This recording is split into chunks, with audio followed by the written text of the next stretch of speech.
Have you ever found yourself overreacting to every little thing that a man does to you?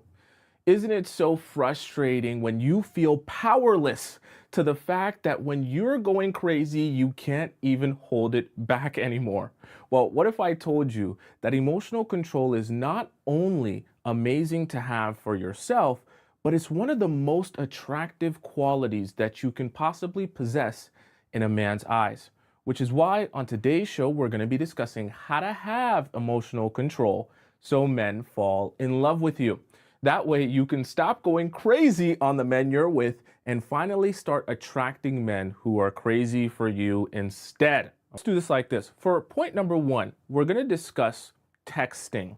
Now, I know we're talking about emotional control, so you're probably asking, what does texting in the phone have to do with emotional control? See, we're in 2025, and one of the easiest ways to lose your grip on your emotions is to text them.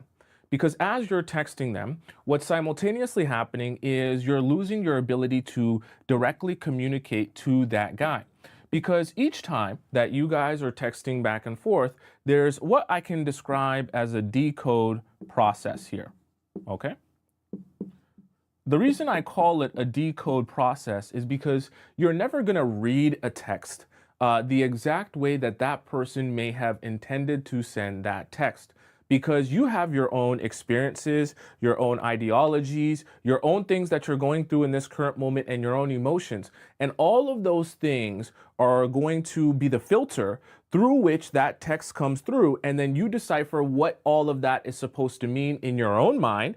And then when you receive that, you decide how you're going to respond to that based on what you then decoded.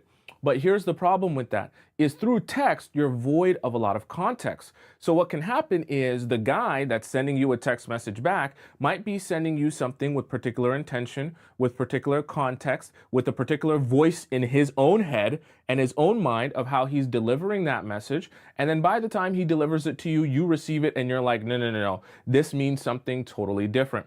So how does this become a problem and how does this relate to emotional control? Because anytime that you're finding yourself in a situation where something a guy says has bothered you or upset you. Like, let's say for the sake of example, you guys were in an argument and he said something really disrespectful to you, towards you. The last thing you want to do is to be on the phone texting him. If at the very least you want to have a conversation with him and address him directly, right? Direct, right? The least thing you can do if you're going to address a man directly about how you feel or how something he did or said made you feel, get on a phone call. Okay? Let me write this properly. You get yourself on a phone call and address that man directly if he needs addressing. Not every time it's going to be address the man directly. Sometimes it'll be silence. But in the scenarios in which you need to address him directly and tell him how you feel, you get on a phone call because at the very least on a phone call, you'll be having the context of his voice, right? Hearing how it's shaking or hearing how it's confident, being able to also express yourself in words without just thinking about how to shrink them down or not type certain things because it's going to take you too long to express that certain thing. It's a much better way to go about a conversation and come to an understanding. I can't tell you how many times that texting someone that I was in a relationship or a situationship with has actually made things a lot worse. Okay. And for those of you who have never been on opposite sides of that, on both of the extremes, you might not realize how much this is sabotaging your relationships.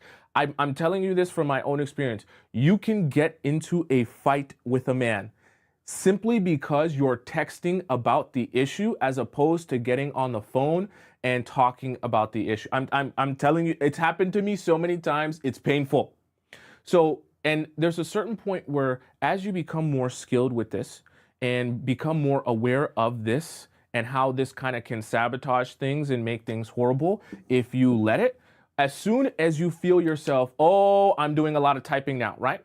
For example, you go out with your girlfriends and now you're having an argument with your man and you can feel yourself now, you're not even paying attention to what you're doing at this dinner that you're supposed to be with your girls. And you're just typing. You're so angrily typing like you can't see anything else happening, right? You have tunnel vision on this phone. As soon as you feel yourself in that state, or you feel yourself getting into that state, you immediately say, oh, no, I got to put the phone down. And if I'm going to talk to him, I need to call him so that we can have a conversation. If neither of us are available to have a conversation at this point, then I need to just let it go and wait until I can have a conversation. Even if that means I simply text him and tell him, look, I can't text about this right now. If you want to talk about this, we can talk on the phone. If not, that's perfectly fine, but I can't be here. Just continuing to text you back and forth. This is super duper important because I promise you, when you're texting like this, emotions, it's so easy for them to spill over. Okay. And it's so easy for you to lose control of the narrative and what you were trying to do, and even what you were trying to address, especially when you're going back and forth with someone over text. Okay. Are we all on the same page so far? Why is my, man, the glitches are glitching today? Okay. That was kind of weird. All right, let's hop into our point number 2. We all on the same page? You still here with me? You still here with me? Say yes in the chat if you're still here in the classroom, if you're still here with me. Okay. I'm glad you guys pointed out that audio thing. I would have been so mad if I did the whole show and the audio was bad like that. I would have been so pissed. All right, point number 2.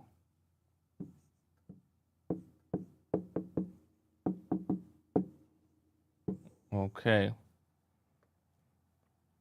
We're going to draw out a little bit of a graph here. And you'll see why I'm drawing this graph like this. Okay. All right. So for point number 2, we're going to discuss timing, because in order for you to properly be able to have emotional control, we need to make sure that we address how emotions and timing will play a role in how you feel at any individual moment. Let's kind of dive a little bit deeper, right? So anytime someone upsets you, specifically the guy that you're talking to, the time where your emotions are going to be the most heightened is right here. Okay?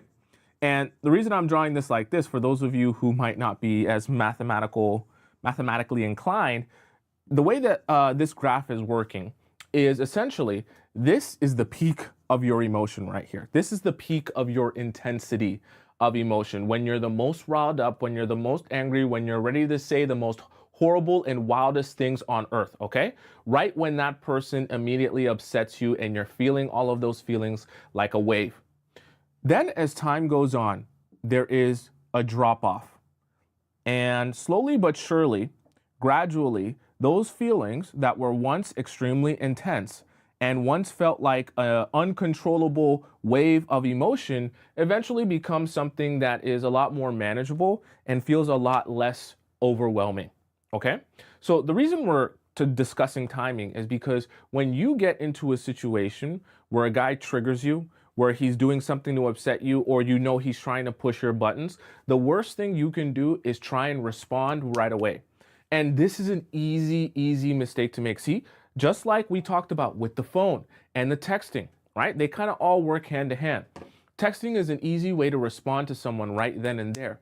But if we just think about timing, that's the worst time you should be responding to someone, because that's the time where you're the most emotionally overwhelmed, right at the beginning of when they have upset you or said something to make you mad. What we want to practice in your relationships especially is allowing yourself time to be able to process your emotions, but also allowing those emotions to not be as intense, okay? And trust me, it's okay to give yourself some time. Here's a mistake that some people might make when they get into a relationship. You might have a guy that you're talking to that wants you or encourages you to respond right away, or encourages you to speak your mind, but tell him how you feel right then and there. I promise you, listen to me, I'm telling you, I'm trying to help you. It is always a mistake, whether in your romantic relationships or even in your platonic relationships, to respond to people who have upset you or angered you or triggered you right in that moment. No matter what someone asks from you, okay? This is the part of the show where I tell you guys don't really know what they want, okay? No matter what a guy asks from you, No matter how much he tells you, respond to me right in that moment when you're the most upset. Say anything you want. Don't do it. No matter what he tells you or asks you for, don't do it. Practice discipline in allowing yourself to say, I know right now I'm so peed off. I could say some things that would really, really hurt him and really, really hurt this relationship and really, really just make me look horrible because I'm about to crash out and do some crazy things. Do not let a guy encourage you to speak your mind in that moment. It will always be a mistake because the moment you say things that are out of line or the moment you go crazy, the moment you crash out, you're only going to be left with regret of how you handled the situation. And on top of that, you're not going to show him what we want to show him, which is that you have emotional control for yourself and also for him, right? It's not about not caring and it's not about not speaking up for yourself. And it's also not about not communicating. It's about understanding in order for me to properly communicate, I can't allow myself to respond to you right here. Why is this like erasing it, right? I can't allow myself to respond to you right here. If I have to wait a couple of hours till I get to right here emotionally, then I'll wait. If I have to wait even like a day to get to right here emotionally, then I'll wait. But wherever I can be, in order to respond to you in a way that addresses you specifically on the issue at hand, without going out of line, without becoming too personal, without distracting from the point of what we're actually addressing here, that's how I'm going to go about it. Because at the end of the day, when you address things at these points, one, it's going to be easier on you. You're going to come across way better in your communication. You're going to be way clearer in your communication. And it also will allow the guy that you're talking to receive the things that are upsetting you a lot better. Because I promise you, once you start getting personal and the attacks are coming from this place and that place, and you're talking about things unrelated, you're not even going to get across the type of clear and open communication that you're hoping to get. Are we all on the same page? Okay. Right. Let's hop into point number 3. Point number 3 here. All righty. Okay. So for point number 3,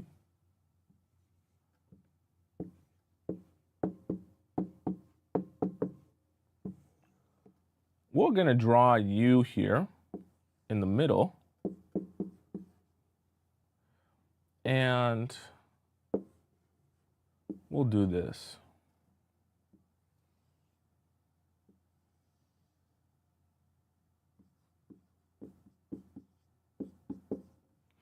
Okay.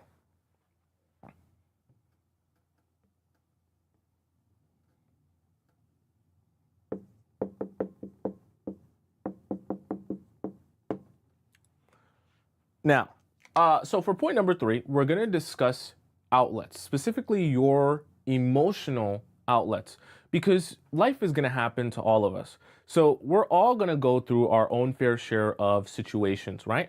The reason I kind of drew this like this is because the situations are happening and you're feeling them and you're experiencing them. And what we want to do is we want to create a space and an environment for you that as things are happening to you, because we'll be honest here, some of these situations are going to cause you stress. Some are going to make you sad. And some are just going to, be good, both good. And some of them will be not so good, okay? But in the process of this, we need to be able to help you deal with those things. So these outlets here, or imagine them as like as pressure is coming in, we need to have a way to relieve pressure outward. Now, as it relates to you and the guy that you're dating, what I don't want is I don't want the guy to be your only version of an outlet. What we want to start doing if we want to help you get emotional control is we want to create an environment where you can have outlets that you can go to whenever that guy triggers you or whenever that guy upsets you. So, for example, it doesn't have to be something very huge, by the way. Let's say a guy cancels a date on you. You guys were supposed to go out and eat sushi together. And now he's calling you last minute and telling you, hey, by the way, we can't go out to eat sushi because I have a work thing. You're really upset now. You really want to crash out now. You really want to be a textaholic and text him how you feel and send him a nice big long paragraph of Harry Potter book. But what you're not going to do is that. And instead, what you're going to do is you're going to take yourself a nice long bubble bath, okay? Because you love the smell of lavender and you love getting into that nice warm tub and feeling those warm bubbles on your skin and smelling that lavender and having your candles around you, okay? Now, I know in that moment, that wasn't the thing that you planned or intended on doing at that current time, okay? Right? Because you wanted to spend that night going out with your guy and going to eat sushi. So I get it. It's an emotional pivot where you're not doing what you anticipated you would be doing. But creating outlets for yourself and also understanding what your outlets are is a great thing to have in your life, that anytime a guy either disappoints you or upsets you or triggers you, you can always have that ready to go for yourself and not allow yourself to crash out on him, to go crazy on him, to start texting him everything that you feel and all of those things, right? So whatever that is for you, this outlet, that can be that for you. It doesn't have to be the bubble bath. For some of you, tell me, what do you think your outlet is in the chat? I'm curious what you think yours is. I've seen some people say journal. Someone said chat GPT. No. Okay, real things that you can do for yourself, okay, outside of ChatGPT. No, not ChatGPT. But a journal is good, right? Here's the thing as well. I know some of you might say, someone said meditate. I know some of you might say getting my nails done. I like that. A friend, right? Here's the only thing I'll say, right? We don't want your outlet to only be a friend. Because here's the mistake, or even friends. Here's the mistake that can happen if you make it only a friend as your outlet, okay? Your friends, even though they love you and care about you and want to help you, they have their own lives as well.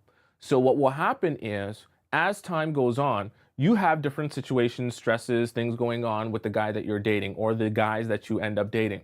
Not every time that you need an outlet will one of these friends necessarily be available. So what I don't want is, I don't want you to have to turn to an outlet in order to avoid crashing out. And then you call that friend that usually answers the phone whenever you're ready to crash out. And let's say she's out with her family and then she can't answer the phone this time. Because then now what are you going to do? This was your one and only outlet. And now this friend that's supposed to be your outlet is unavailable. Right? That friend is allowed to have her own priorities as well. So we have to anticipate with humans, right? Relying on a human, especially for something as important as your emotional outlet, can be a little bit irresponsible on your part. Your outlets should be something you can go to at any time, 24/7, right? I'm not saying they can't also be friends, but we don't want them to only be friends. That way, if that friend or those friends are unavailable at that time, you always have another option of an outlet, okay? Someone said listening to relaxing music. Someone said, where did it go? Oh, Bible study or the spa, all right? Someone said the gym. The gym's another great one as well, right? Hopefully you got a 24-hour gym that you can always go to. Video games with the mic on. You guys know how I feel about video games, but if that's your thing, sure, right? All of those things, whatever that is for you, that you feel can calm you down, that you feel can actually create a place for you to feel like, oh, I'm present here, like I'm happy to be here. That is exactly what we need to turn to as your outlet, okay? Let's hop into our point number 4. Point number 4. Chat, I am so grateful that the audio situation got fixed. I'm just telling you, you guys don't understand. If I would have watched the whole show back and the audio was messed up, I would have been so mad. I would have been so mad. Okay, I just know it. All right, point number 4.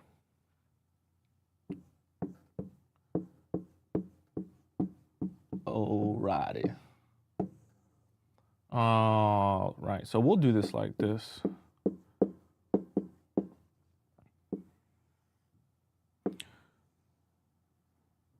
And we draw your large, extra large head here. Extra large noggin, you got extra large. I drew your head deformed. Okay. Extra, it's kind of small. Medium-sized mind of the man. Okay.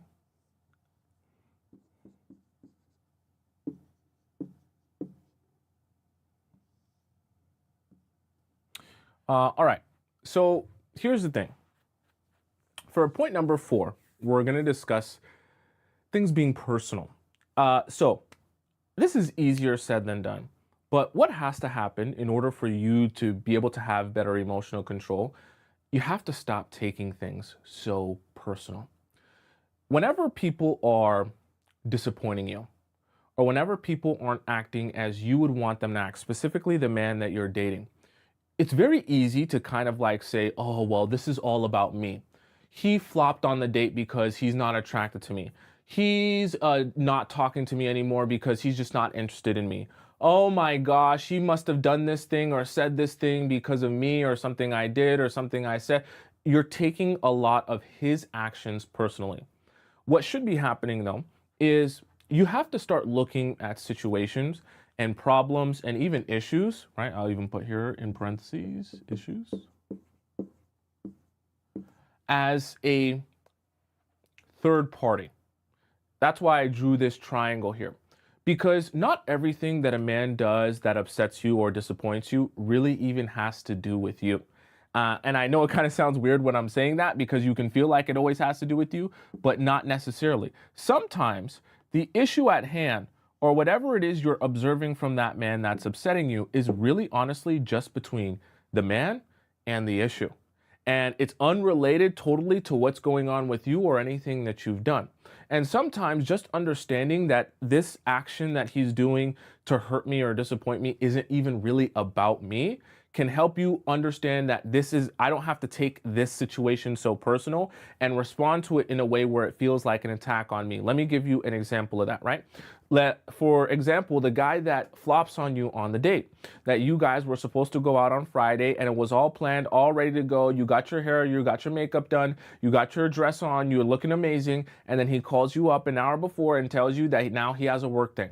It's very easy to take that personal of, oh, this guy doesn't want me. Oh, this guy doesn't think I'm attractive. Oh, he's not taking me serious. Oh, this is so horrible. Oh, this looks bad on me, right? But you have to also understand, well, maybe there's also a possibility that he's actually dealing with his own situation, right? Especially when you first start dating someone, he might have his own stresses, his own problems, his own issues, that even though he wanted to come on this date with me, even though he wanted to enjoy this time with me, he couldn't because of whatever it is that he's dealing with. And also understanding that, especially when you first begin dating someone, and even when you've been dating someone, you don't always know exactly everything that's happening in that moment. Think to yourself, how many times have you been in a situation where someone did something to you or said something to you, and in that moment you thought, oh my gosh, this person hates me, this person dislikes me, this person, whatever the case may be. And then it wasn't until after the fact, like maybe a week later, when they filled you in on everything that was going on at the time that they did that thing that hurt you, you then realized, oh, wow, that actually had nothing to do with me. In fact, your reaction was literally directly related to whatever it is that you were going through. And it just happened that at that time we were talking and having a conversation and you responded that way, not because of what you felt for me, but what you felt for the situation all the way over here. Okay. And you have to remember that going through that experience, sometimes that can also be happening to you currently when you're experiencing a situation with a man that you're with and you're experiencing some of the hurt or some of the things that were triggering you of what he said or did to you. Now, this is not about saying that you should not care. These things should not make you upset. These things shouldn't make you sad or mad. But it's also about giving yourself a chance to say, maybe this isn't all about me. Maybe this isn't all a reflection on me, that I don't have to take this situation so personal and get so hurt by what he's doing, and give myself and him some time to really see what's actually going on. And maybe if I give myself a couple of days to see if this issue really even had anything to do with me or if it was an issue totally unrelated to me, then once I get those answers, I'll be more clear on exactly what was going on here. Does that make sense? Are we all on the same page? Right? Okay. All right. Let's hop into point number 5. Okay. Point number 5 here.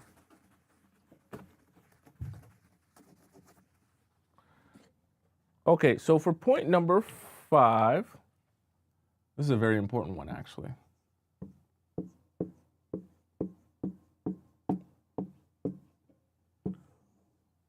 These ones do require some of my drawing skills. So I'm going to see how well I can kind of do this.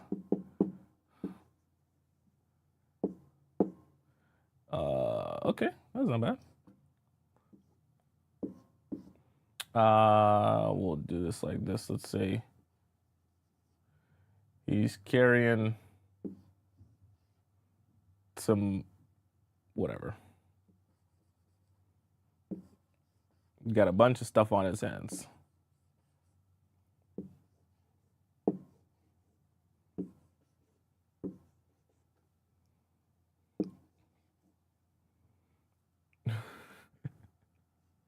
I should have drawn that better.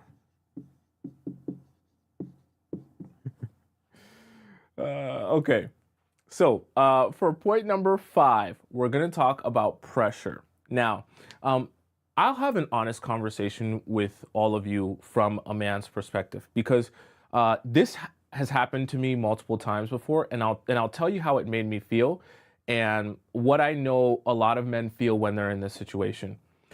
Sometimes you can get to a place in your relationship as a man where you start to feel a lot of pressure to not upset the woman that you're with by not including her in everything that you're doing. Here's the problem.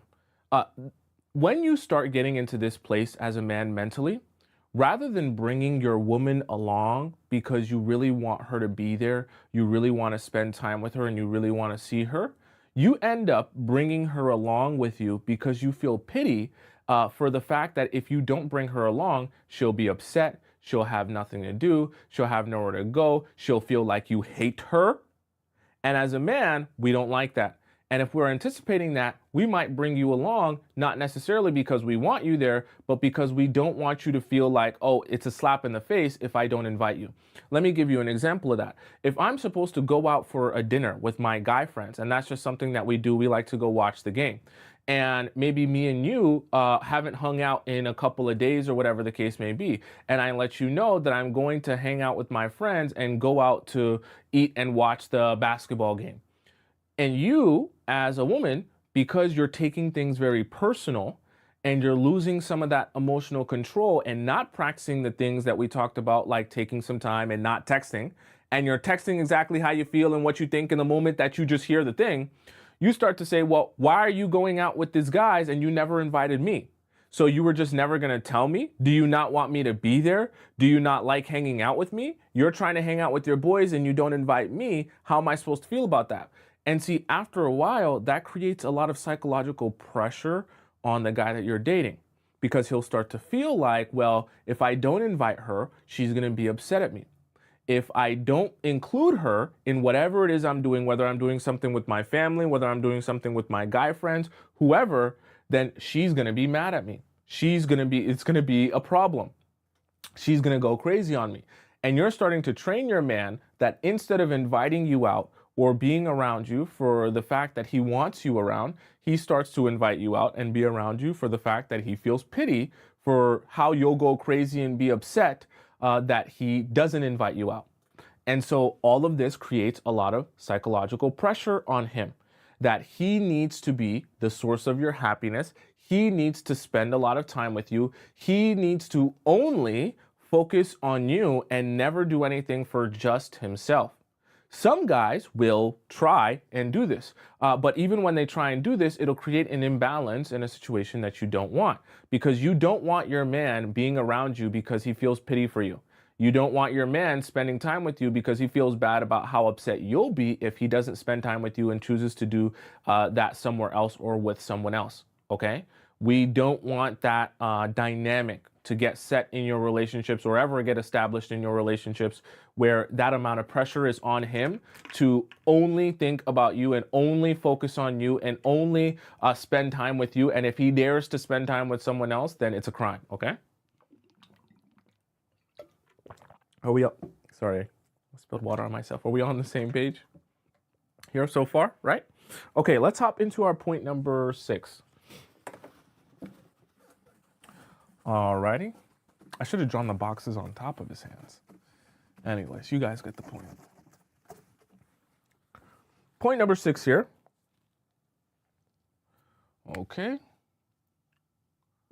Point number 6.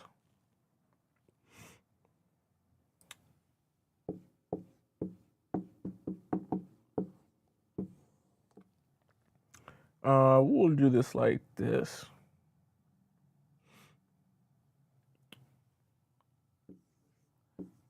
So you're here, and we'll put mine here. Big head in this one.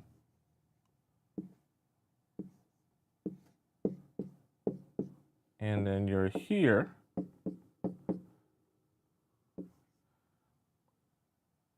And we'll draw this.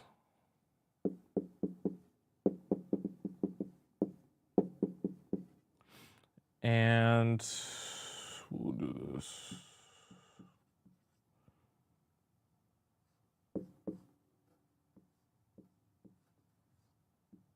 Okay. So for point number 6, I want you to define things. Specifically, I want you to define for yourself who you are. Okay. Now, the reason I'm saying this, right? One of the mistakes that's easy to make when you stop having a lot of emotional control is that you don't have an understanding of who you are and what you're about.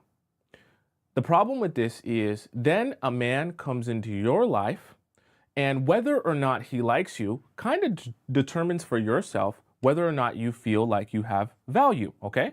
So I drew out here, he shows that he likes you, makes you feel like he likes you. You can confirm that he likes you through his actions, that he's showing that he likes you. Now you feel like my value is up. But then if there's a scenario in which he's not showing that he likes you, right, then all of a sudden your value in yourself goes down. Now, what does this have to do with emotional control? The problem with this dynamic is that now you're going to feel very, very, very offended at any sort of sign that he makes you feel like maybe he doesn't like you as much. Maybe he's not completely obsessed with you. Maybe he's not completely in love with you, right? And this is the issue. See, the beginning of the relationship, you're going to feel a lot of these signs of him liking you. You're going to feel like he's really into you. You're going to feel his focus. That's fine.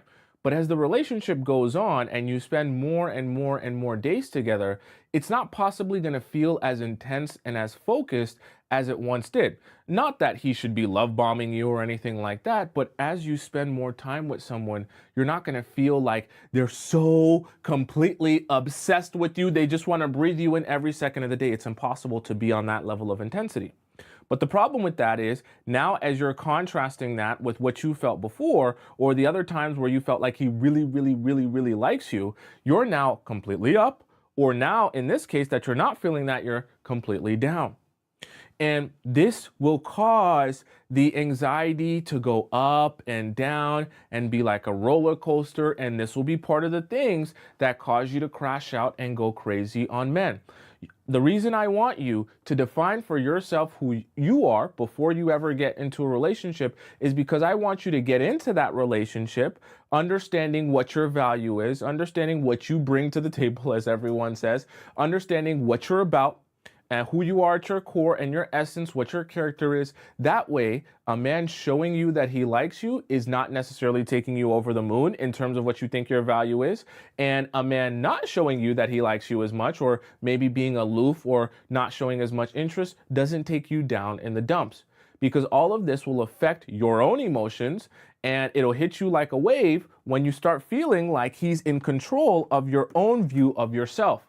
Once you start feeling like he's in control of your own view for yourself, everything he does to you will become offensive, okay? Everything, the way he looks at you will feel personal and offensive. The simple word he says to you, even the tone, if this is the thing, this is how sensitive you'll become if this is how the things are happening, right? Even when he sends you a text and he texts you without an emoji, okay? He doesn't use emojis in his text. Now you're offended. You don't like me anymore because you're not using emojis, okay? And this is how it'll spiral out of control. and you'll start to overreact to every little thing. Because in your mind, every little thing that he's doing and responding and saying to you is a reflection of whether he likes you today or whether he doesn't like you today.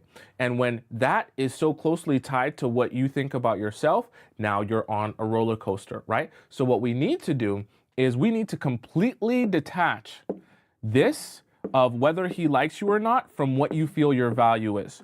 So we need to say that for yourself, you are of the belief that you are valuable and have value, and you know what your value is, whether he shows you that he likes you in what he's doing or whether he doesn't, right? And so this understanding has to flow through you from the very beginning of when you start meeting and dating a guy. Okay, let's hop into point number 7. Some days I look at the board and I feel really tall. And then some days I look at the board and I feel shorter. But the board is the same height every day.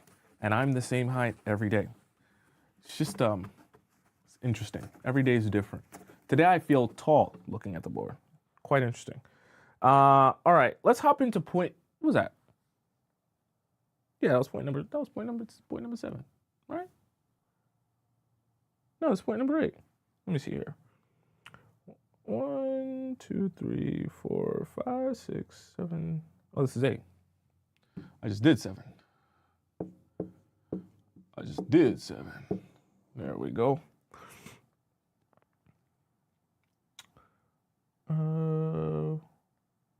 Okay. This is gonna kind of look weird, chat. I'm trying to think of how to draw this in a way that it will not, my drawing skills won't hinder the whole process. So let's think of this like this. We gotta kind of make this into layers here. Okay. So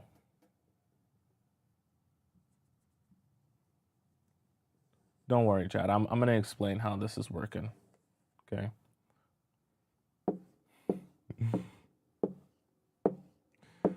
Well, you'll get it eventually.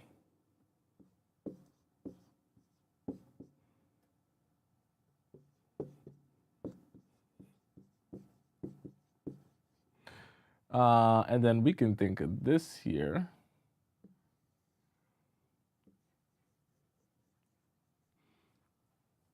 Yeah. Yeah.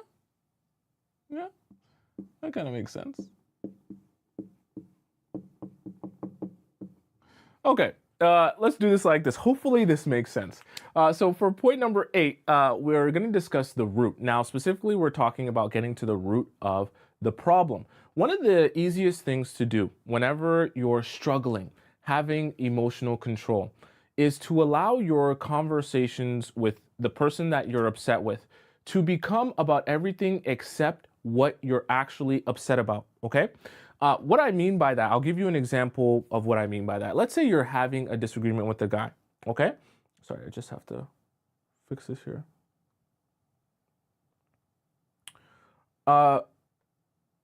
Okay, so let's say you're having a disagreement with a guy.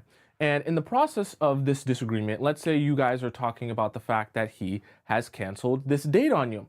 And so he's canceled this date on you and it's really upset you. But you're not really upset about the fact that he's canceled this date.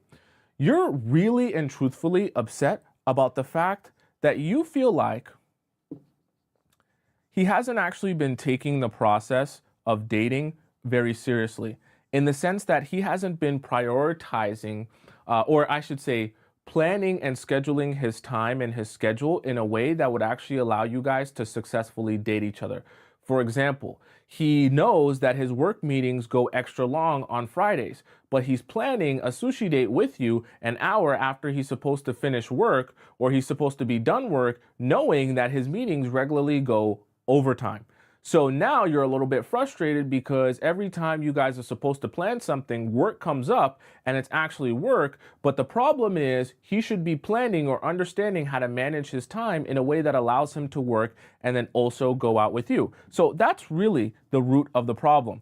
Now, this is where the emotional control comes in.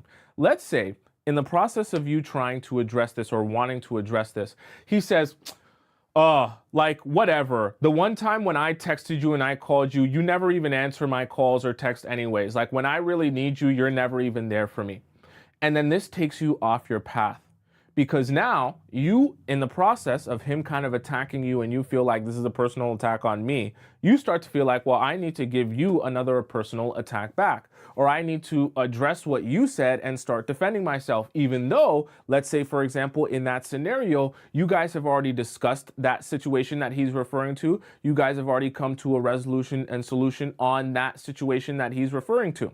But this is the problem. See, when you don't have emotional control, people are able to control you and take you into the deep end or into the trenches and get you to forget about addressing the root of your problem, right?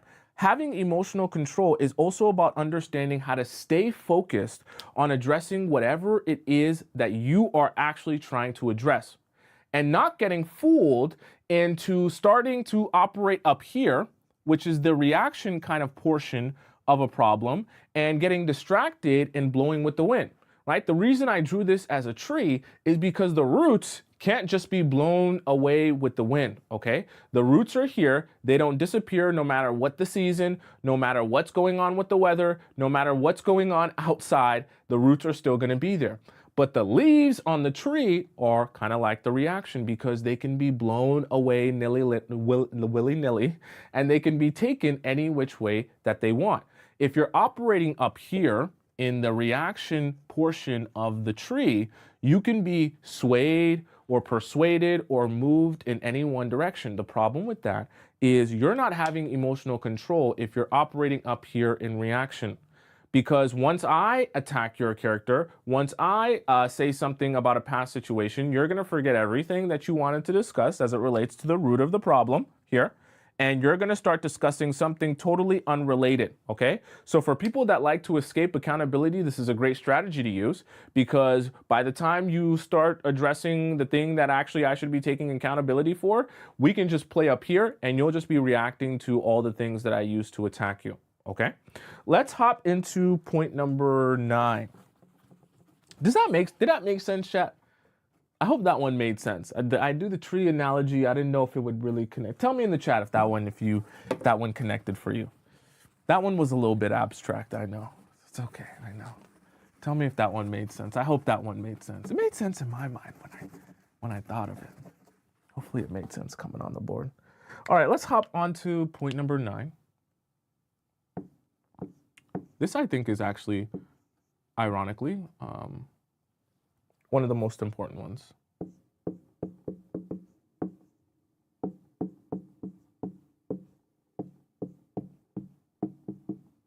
Okay. This one requires some drawing, too. Gonna have to finesse the drawing. Okay. Someone said, yeah, it made sense. Okay, perfect. Good, good. All right, so for this one here, you'll see why I'm drawing this like this in a second. Draw man here. And I really do think this is one of the most important things that you're gonna do here. Okay.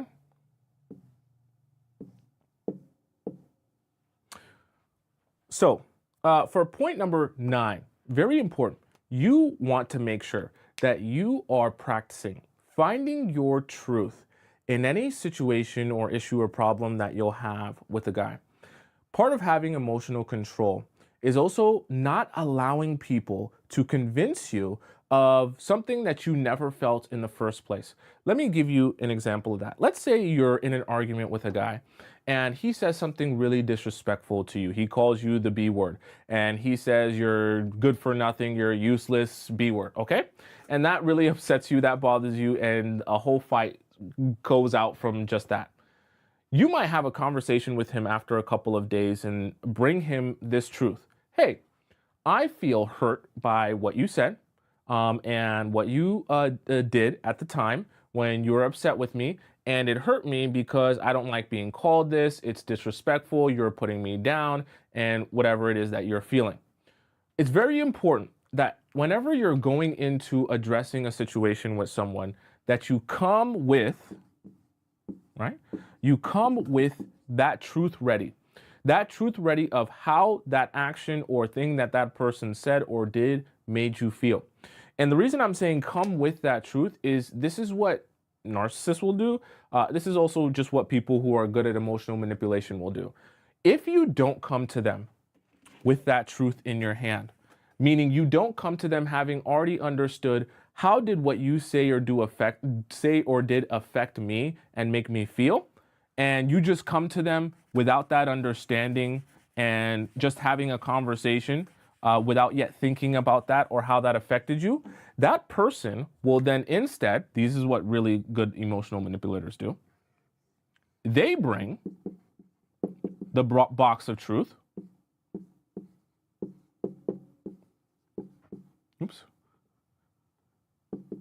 They bring that truth to you and they tell you, okay, this situation that happened between both of us, this is how that situation should have made you feel. Because this was my intention. This is what I was going through at the time. This is why I said it. So whatever you thought you were going to feel, whatever you imagined you would be feeling, that's not how you should be feeling. This is the truth of how you should be feeling. And I'm bringing that to you now. Here's the problem with that. If you're someone who is not understanding or a little bit more emotionally immature because you just don't have the experience, you might not realize what is happening here. What's happening here is that person is, because you didn't come with your understanding of what is my truth, what do I feel, and honestly, void of whatever someone else will say or think or what anyone else's perception is, what do I think and feel about what just transpired? And then addressing the situation based on what your own authentic feelings are, right? What will happen is if you don't have that ready for yourself, someone who is a little bit more emotionally sharp than you and emotionally more manipulative than you will say, no, no, no, I'm going to tell you how you're supposed to feel based on what happened. So when I called you the B word, you don't need to feel disrespected by that. In fact, you should realize that that was just an expression of my love for you. That was just an expression of my passion. So don't worry about bringing no truth about feeling hurt about the way that I disrespected you or what I said at the time. Just worry about the fact that I'm super intense and I'm super passionate and sometimes I say things that I don't mean. That is the truth that I want to sit with you, okay? So this is why I say part of having emotional control is also understanding how to manage and box up and think about your truth. And then when you're addressing people, don't allow them to shake you off of that, okay? Because sometimes you'll meet people that when you address things directly to them, they'll try to shake you off of that and convince you that what you feel is not really what you feel. This is what you should feel instead. And that's very wrong, very bad. And it'll send you down a spiral because now you'll be confused about, wait, but that doesn't feel like what I'm supposed to be feeling. And should I be feeling that? And you'll start to battle with yourself about what is really the truth here. Is it what that person's saying? Am I wrong for feeling that way? And it'll send you down an emotional spiral. We don't need you there. Okay. Mentally. Okay. Are we all on the same page here? Do you guys have any questions about the 9 that we just discussed here? In the show. I know we did an odd number. Sometimes I don't like doing odd numbers, but we did, I did 5 for a long time. But yeah, we did 9 today. You guys have any questions about the 9 that we just discussed? I'll try my best to answer any questions that we have before we hop into our next segment. I know it's only the YouTube chat here today. Okay. Elizabeth says that was a tree. I thought it was an atom bomb. Good one. Good one. Good one. Okay. Flower says Tomisin is talking about transference now. I actually haven't heard about the term transference. Sometimes I accidentally discuss concepts that I don't even know the word for the concept, and I'll just discuss it. I'll look into it, what transference means. LP Baby says, are Tomisin and Obama the only loyal, faithful men out there? Well, definitely we're not the only ones. But both me and Obama are not perfect men. So definitely don't think that I am perfect for sure. I am not perfect. Is it possible to find a man that doesn't cheat? How to get past the emotional hurt from being cheated on, though? Tips, please. It's definitely possible to find a man that doesn't cheat, but the most important part about cheating is understanding that you can't control what other people do. Do you get what I'm saying? Like, it's in a weird way, the best way to get past the being scared of being cheated on is to realize that you could be cheated on and to accept that being cheated on is a possibility. And that if you ever get to that point where you get cheated on, you will deal with it when you cross that bridge. But you're not going to live your life in fear of being cheated on, right? Because it's just for whether you're a woman or whether you're a man, you're always going to face the possibility that your partner could cheat on you any day. Your partner could go to work and cheat on you. Your partner could go to the club and cheat on you. Your partner could, whatever it is, like cheat on you any which way. Your partner could cheat on you with their cousin. But you have, like, you can't spend your life worrying about what ifs. You could walk out of the house and you could get hit by a car. So are you going to live your life in fear about your entire life that one day you could walk out of the house and get hit by a car just because it's a possibility? Are you going to be in fear every day because of that? No, you can't be. You have to understand that, yes, while it's a possibility, and I accept that it's a possibility, I'm not going to allow that to affect my desire to love and be loved and be in a nice, healthy, romantic relationship. And as much as I possibly can control that, I will try my best to find and put myself in a position to not have that happen by being with partners who I don't think would do that to me. Okay. But once you do your part in terms of finding good partners or trying your best to do your due diligence, there's only so much you can do where it becomes the other person's responsibility on how they're going to choose to treat you. Someone says, is Obama really faithful though? I don't know. I'm not in Obama's relationship, so I really couldn't tell you. Someone says, am I in the UK? No, I'm in Toronto, Canada. Clarice says, I feel like they do cheat, though, always at some point in the relationship. Well, I wouldn't say that because that's kind of like a broad blanket, for everyone. I can't speak for what everyone does in their relationship, but it also depends on, and one thing that you should be clear on, Clarice, and every one of you, when you get into a relationship with a guy, you and the guy should be clear on what your definitions of cheating are. Because believe it or not, two people can have different definitions of cheating. One person might say DMing someone on Instagram and being flirty is cheating. Another person might say, well, cheating is having a work husband or a work wife, right? So being clear also on what someone else's definition of cheating is as well will definitely help you better understand their thought process and whether you're aligned in their thought process or not. Okay.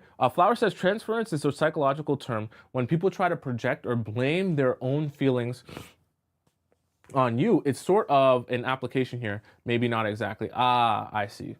Interesting. I'll do more research on that. All right. So LP says, can you please summarize all the points, please? They're all available for you to rewind there. So I'm sure you're probably just joking there.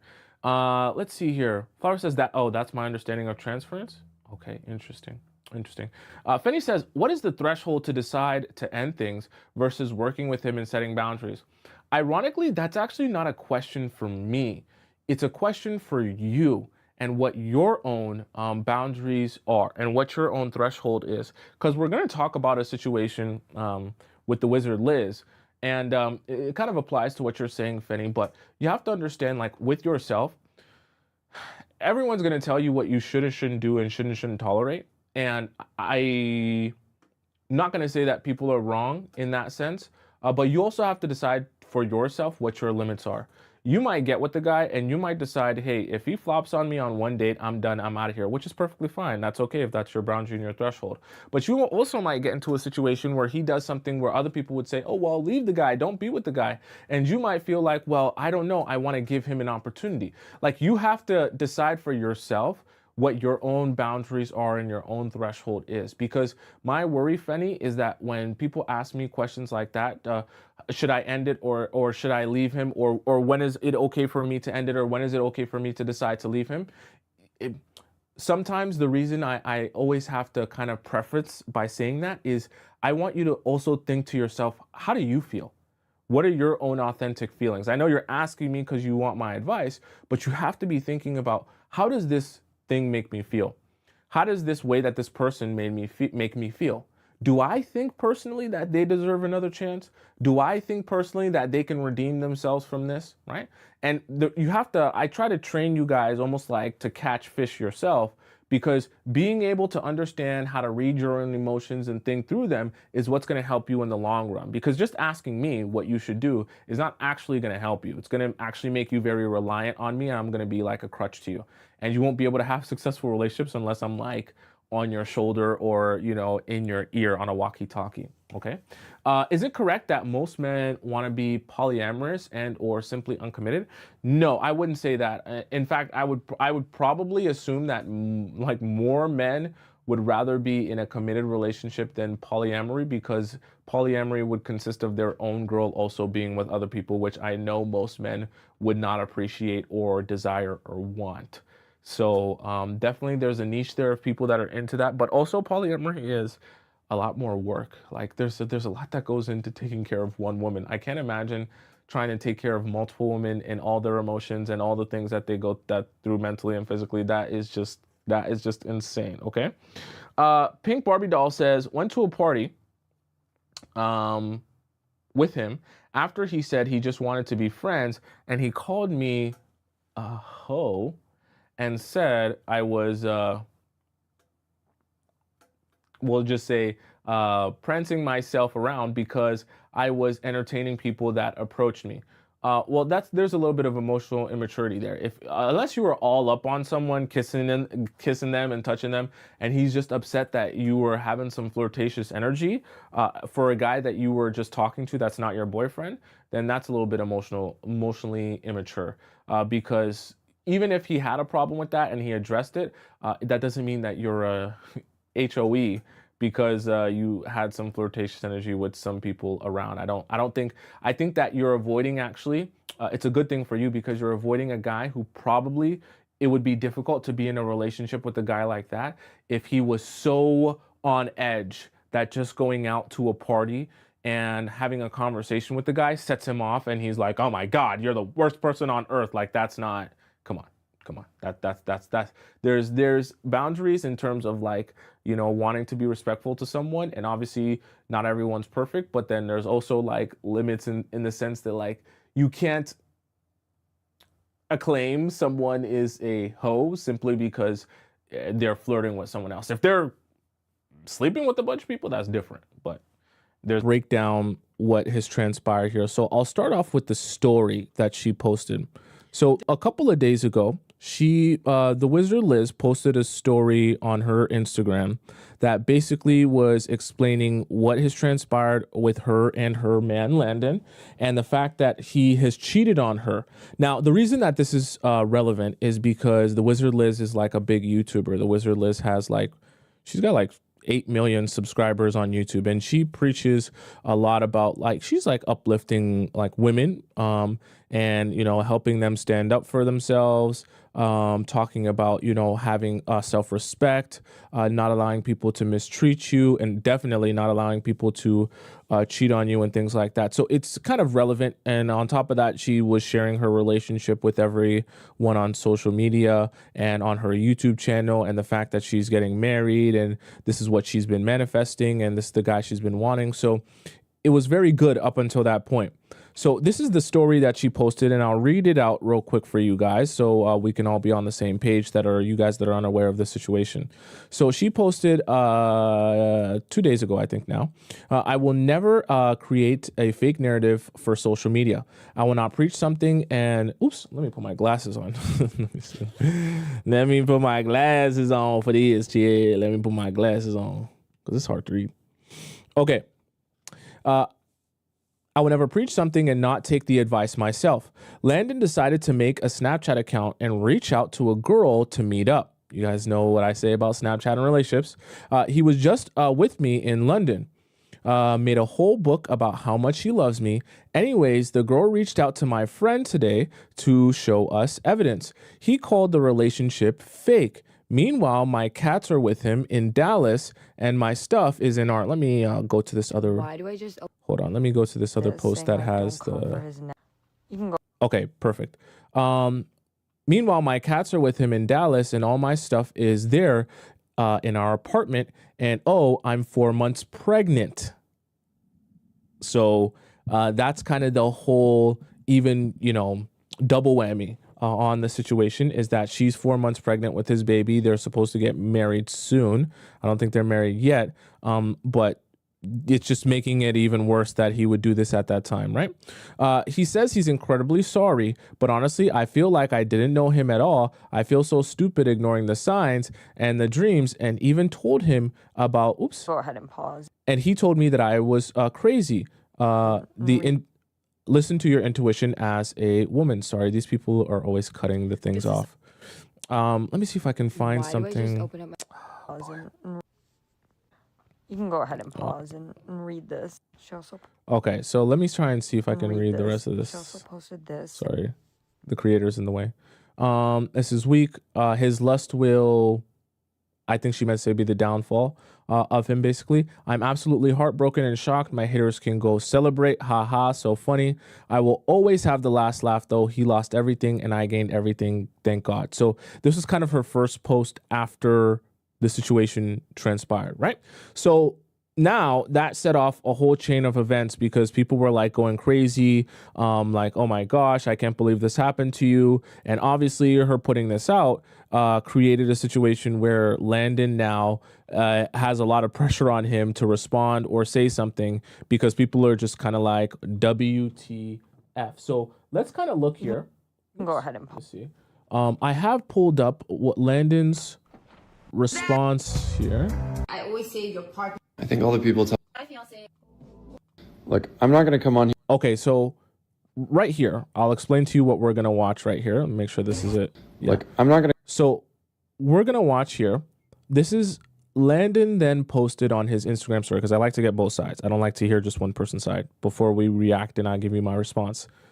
Landon posted Instagram stories addressing the situation as it stands with Liz and himself, and basically his whole response. So we'll watch this together and then we'll have discussion. I'm going to come on here and ask for your forgiveness. I'm just going to come on here and ask for understanding, because I made a mistake, but that doesn't mean that I don't love Liz.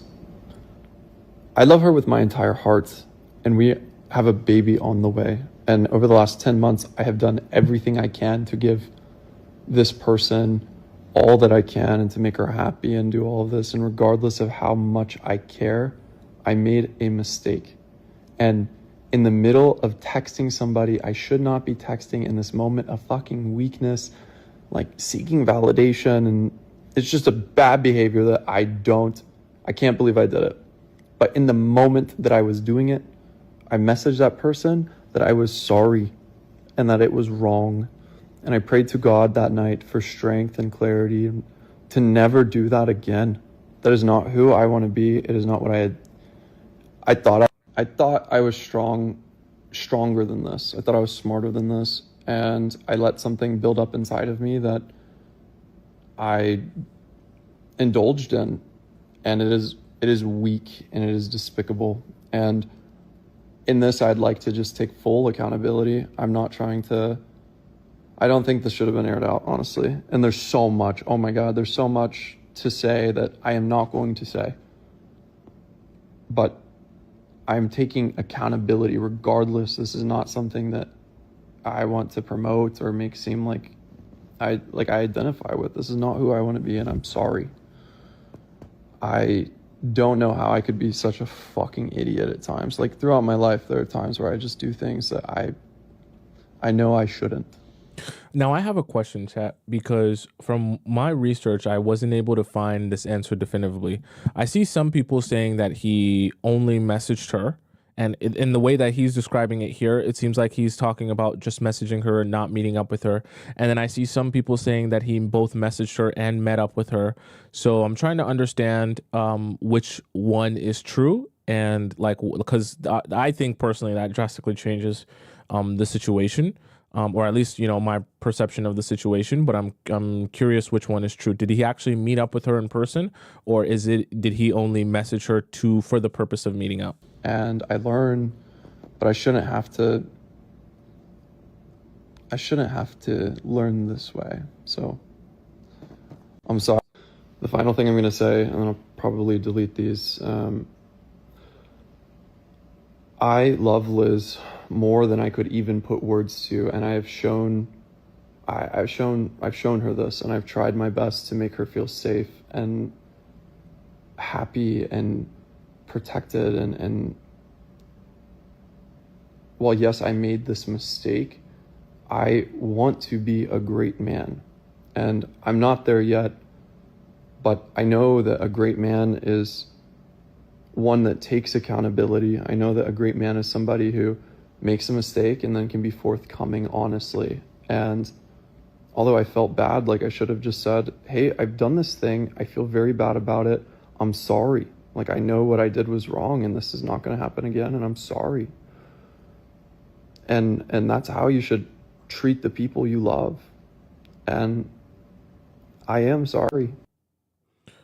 Okay. So there's a couple more things out. This is his page now, just her. Okay. Come on. All right. So she posts a couple of things that she then deletes. There's a lot of posting and deleting going on, so I've been trying to follow. I'm hoping that all of these things are actually things that they posted. Chat, you can confirm to me if anything that I'm showing you guys is not actual real posts that any of them posted, okay? So apparently the Wizard Liz then posts this in the process.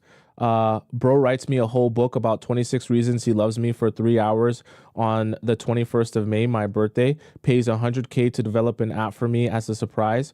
Bro, how are you going to fumble your own investment? Like, how stupid, oh Lord. Men are so easily controlled by their lust. So apparently this is what she posted. And she's actually showing us the book. Interesting. Bro, and love bombing stops at a certain point, right? How are you gonna love bomb me for almost a year and call our relationship fake? Bro, you is fake. Your stupid apology video saying, don't give us the evil eye when I try to repair this. You are the evil eye, the F. Okay, so she's referring to a different video. I want us to all be on the same page here. Not the video that I showed you guys. She's referring to this separate video here. So Landon then posts, I won't lie, this video was, if he had a PR team, his PR team's definitely fired now, because I don't know why he posted this video. I'll be honest, this video is I don't know why he would do this one. Telling me to whatever. Let's, sorry, let me make sure the volume's right. For this thing that I think all the people telling me to whatever for this thing that I am acknowledging is wrong, and it's not. It was 5-10 minutes of my life texting somebody that I don't give a fuck about, jeopardizing everything that I have.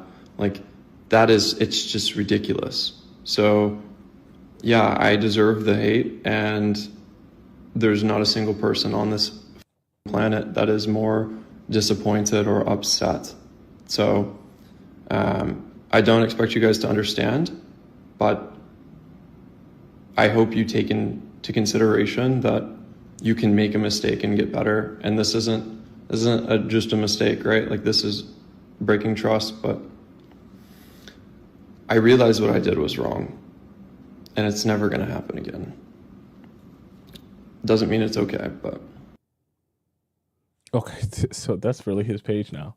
Is that really his page now? Okay. All right. So here's the thing.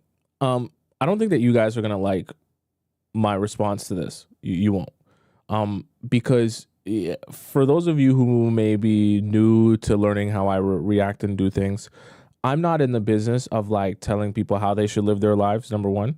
And also, I don't like to cast judgment on people that I don't know, that I'm not in the relationship of, and act as if they do things that I have never done or would never think about doing, or they make mistakes that I have never made or would never think about making. Like, the same way other people do stupid things and you might look at them and be like, damn, that was stupid. I also do stupid things, and people might look at me and be like, damn, you stupid. So I don't like to sit on a high horse and say, oh, that person's so bad, that person's so horrible, I would never do something so bad and so horrible. Like, I also am even in this position for acknowledging the fact that part of the reason I'm able to talk to you guys about manipulation and taking advantage of people and emotionally manipulating them, gaslighting, all the stuff that we talk about, like emotion wise, like I have done those things to get what I want. So I'm never going to be trying to say I'm better than anyone or I don't make mistakes. Now, I will acknowledge I'm not defending Landon in this situation. And if what has transpired is what has transpired, then he definitely made a mistake here. And, I think that he made a couple of missteps in the way that he approached the mistake. I think that the number one person that you should be worried about, his opinion of you, is the wizard Liz. I'm assuming he just calls her Liz. I don't think that you're ever going to get sympathy from people when you go on the internet and you try to explain yourself, to be honest. But that's I guess was his choice and how he wanted to do it. But yeah, I just don't. Here's the thing. I always talk to you guys about Snapchat and the dangers of Snapchat. Snapchat's not inherently a bad app for single people and people who are not in relationships. But I just, anytime guys are in relationships and on Snapchat, it definitely it definitely doesn't end well. Let's look at these I really want to see these messages here. So I don't know, I guess PR Landon thought it would be a great idea to show the actual messages that he said to the girl that exposed him to the wizard Liz. So I'm just trying to contextualize this. So this phone that you're looking at, apparently, chat, let me know if I'm wrong, chat. This phone that we're looking at is the phone of the girl that Landon messaged on Snapchat that got him caught to the wizard Liz. So he posted this on his own story. So I'm assuming the reason he has access to these screenshots of himself is because these screenshots were sent to the wizard Liz and then subsequently sent to him. So he's now posting it on his story to show us all what he was saying to that girl. That makes any sense, what we're looking at. So now, in the context of that, he's then saying here, I can't zoom in on this, I wish I could, but he's saying here, was not trying to date you, but you're right. Even if the situation is complicated or unresolved, I shouldn't message you. I am sorry. Maybe I'll explain myself one day. Okay. And then she says, what's your point? You incited my boyfriend and I were never invited. What? I'm confused what that means, what they're referring to. I didn't know you had a boyfriend at the time, and no, not trying to pull a fast one on you, LOL, was just curious. So I'm assuming he's referring to being curious that she had a boyfriend. But you said it yourself, you're in a relationship right now, so why are you trying to hang out with me? Oh, damn. Damn. He's getting cooked by the girl he's trying to hang out with. This is crazy. Why are you going to come courtside with me then? Just curious, but your point is valid. What's your point? You incited my boyfriend and I were never invited. What courtside is he referring to? He was going to go in public with... What? No way, chat, wait. Explain this, chat, wait, maybe I'm confused. Was he trying to go out in public with the girl that... Nah, he wasn't trying to go out in public with her. What? No, he can't be that dumb. That's just stupid. No, haha, never mind. Whenever people say haha with the A in front, it just gives me the awkward laugh vibe. I told you it's complicated, not legally married, maybe will be. What is he talking? Oh, okay. Either way, if you're in a relationship, you shouldn't be trying to hang out with girls. I wonder how old this girl is that he was even messaging, because yeah, I'll just leave that alone. But that's yeah. This is bad. This is bad. Oh God. That's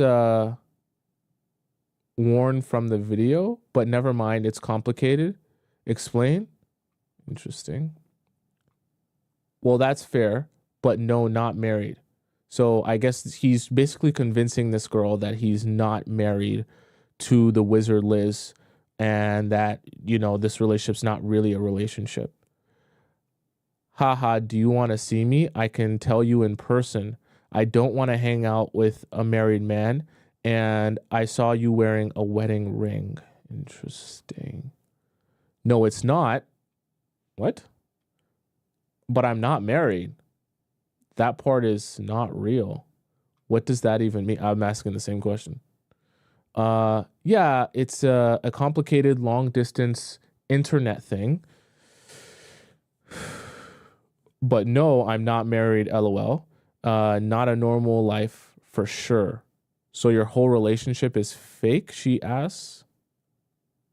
No. Plus just looking for friends. So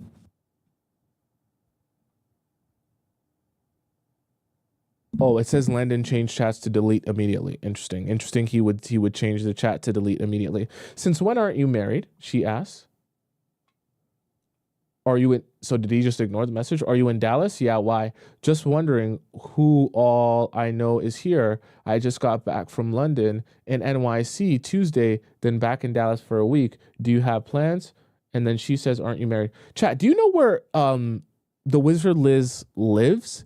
Because he's, talking about being in London and then being in Dallas and then being in New York. I don't know if anyone knows where she lives because he was talking about being in a long distance relationship. So I'm not sure how long distance he's referring to. Someone tell me where the wizard Liz lives. I'm assuming maybe it's London then. Okay, is it London? Someone said Houston, I think. Is it Houston? Dubai? I have no idea where the wizard lives. Dubai? See a couple people saying Dubai. Either way, it's definitely long distance. They were in London together. But where does the wizard Liz live? And where does Landon live? It seems like Landon either is in Dallas or New York. Because he has an American accent. I'm gonna assume he's New York. Because from my understanding, he does have some sort of business, like he has a business, and so he's like he has a successful business. So here's the thing. Based on all the information here, Landon obviously made a mistake here. Now, let's try and take something from what we can learn as well, because I don't want it to just be like bashing the guy. We already know like what he did was wrong. I talked about this earlier. You're never going to be able to like control people and what they choose to do or not do. The best thing that you can do is try and understand someone's character in the process of being with them to see if there's someone that you would not experience this type of pain or hurt being with. Now, obviously, I'm assuming that the wizard Liz tried her best to try and understand him and see about his character. So to a certain extent, you can't control that. But I will say this. There were some things that struck me as odd about the way that they met and their relationship. I want to kind of touch on some of those things. Just open up my Message, this thing I've seen people saying of like, oh, you can never trust a man, like never trust. No, not this. There was some other. Where did it go here? I always say your partner should add to your life, but it shouldn't be your whole. My fiance is Landon. His name is Landon. He is an American, born and raised in Texas, Dallas, Texas. He's 20. So he's from Dallas. Perfect. 25. He's 1 month older than me. I'm a Gemini. He's an Aries. I met Landon 3 years ago, and we met online. He was the first man to ever approach me online and to congratulate me on my YouTube success and to say how proud he was of me. And he was so. Sorry, I don't want to get off track, but how is that even possible? The wizard Liz has been she's been popping for like a while. She's saying she's the first guy to message her and congratulate her on YouTube success. Like she's been her first video got like 1 million views. How is that even possible? Sorry, let's go on. Sweet. And I remember 3 years ago checking out his Instagram profile, seeing some pictures, and I thought, oh, it's a cute guy. But I just thought he's sweet. He recommended a book that I should read because it really helped him as well, and he was really into the same ideology as me. After that, we went a little back and forth, but then after that, I stopped answering really because I was getting into a relationship with my previous partner, and I didn't think that was appropriate. We stopped really contact. However, the years following, Landon would always send me a message or try to congratulate me whenever I had accomplished something big, or whenever I was even going through something, he would always send me encouraging messages. And that was just so sweet and everything like. Okay, I want to address something that none of you are gonna like when I address it, but it's just based on my understanding of like, you know, like life, and also when I listen to people's stories, I can kind of pick out what they're implying, even if they're leaving it out. Okay, so I don't want to upset any of you, but and I also could be 100% wrong here. Something that I keep thinking about whenever they talk about the timeline of their relationship, they talk about the fact that they started talking and then they both got into relationships and then they never spoke, basically, right? While they were in a relationship, and then they kind of reconnected after they got out of relationships. Now, I'm in no place to say whether that's the truth or that's a lie. But from my own experiences being an adult, and especially when I hear someone say things like this, I don't know the wizard list, but when I hear things like this, it makes my brain tickle. Okay, I'm gonna show you. Accomplish something big, or whenever I was even back. However, the years following land really because I was getting into a relationship with my previous partner and I didn't think that was appropriate. We stopped really contact. However, the years following, Landon would always like send me a message or try to. So what does the years following actually mean in the timeline? Because she didn't specifically say the years following my breakup, right? I'm not saying this to say the wizard is a bad person. I'm not even making them. I'm just asking a question. She said the years following, but what does the years following mean? To congratulate me whenever I had accomplished something big, or whenever I was even going through something, he would always send me like encouraging messages.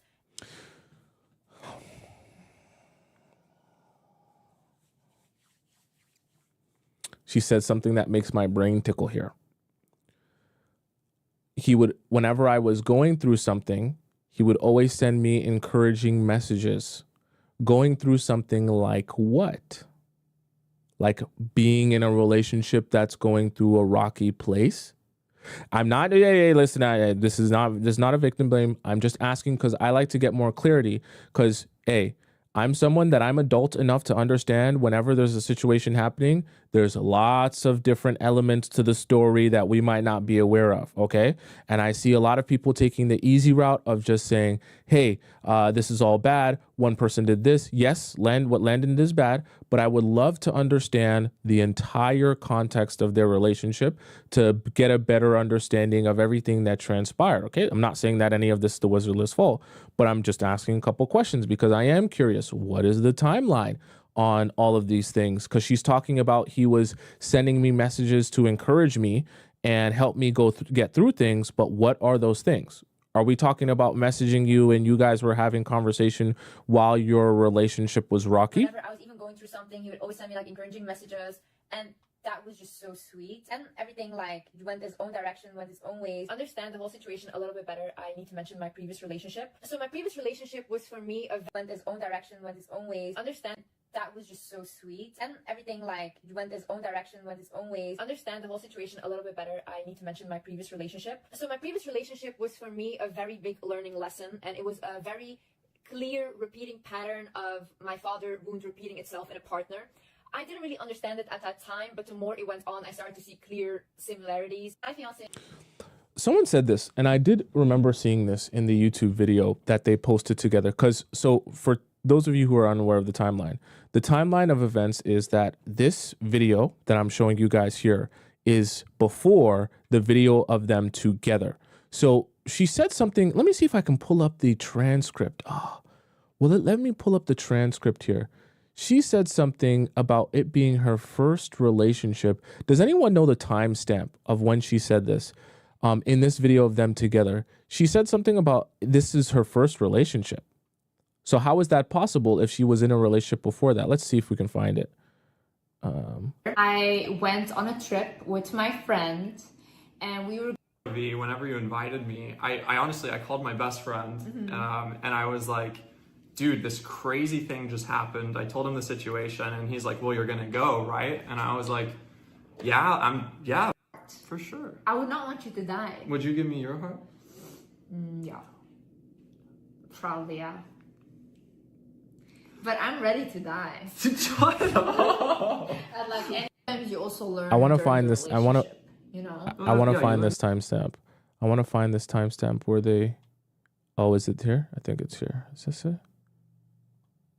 People have seen, the stuff we posted in our relationship, and you know, people are praying for it, and we definitely appreciate that. But then there are people who are like, I want to know what she prayed so I can say the same thing. Or like, how do I get a relationship like this? Like, at the end of the day, There it is. At all.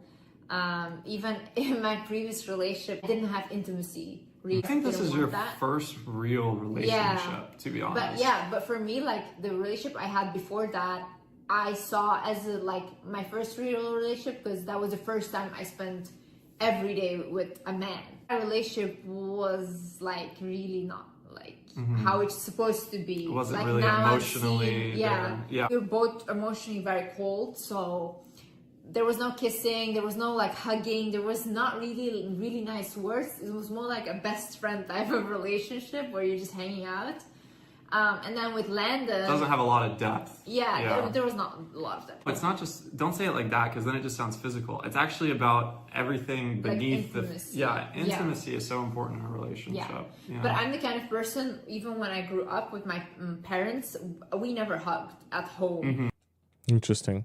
So I guess she's trying to say that this is her first like real relationship, in the sense that like everything that encompasses what a relationship is supposed to be. Someone said she's digmatized.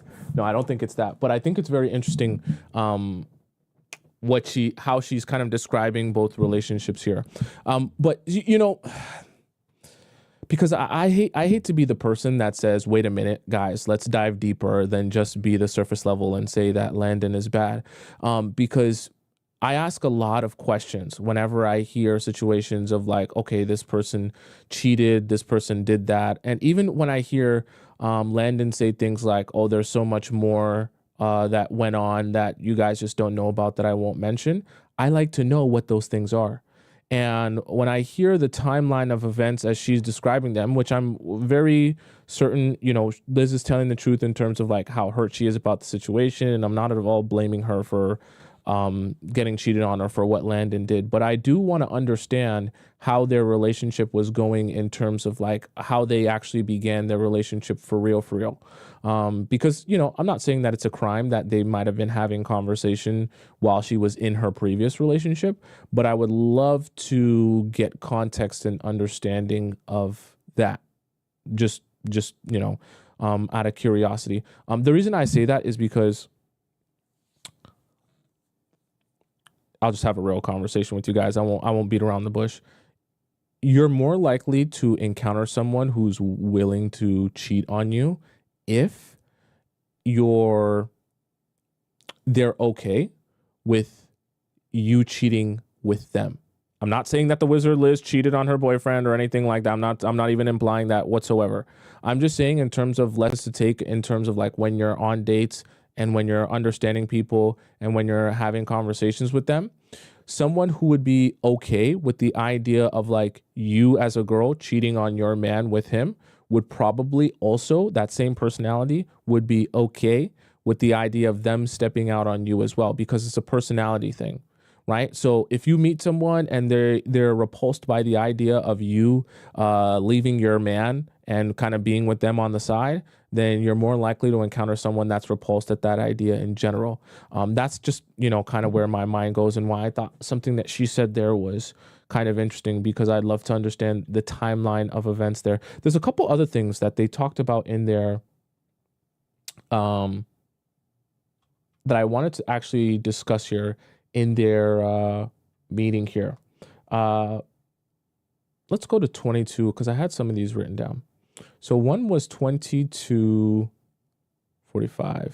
Okay, I want to discuss this. Arguing about like the stupidest things.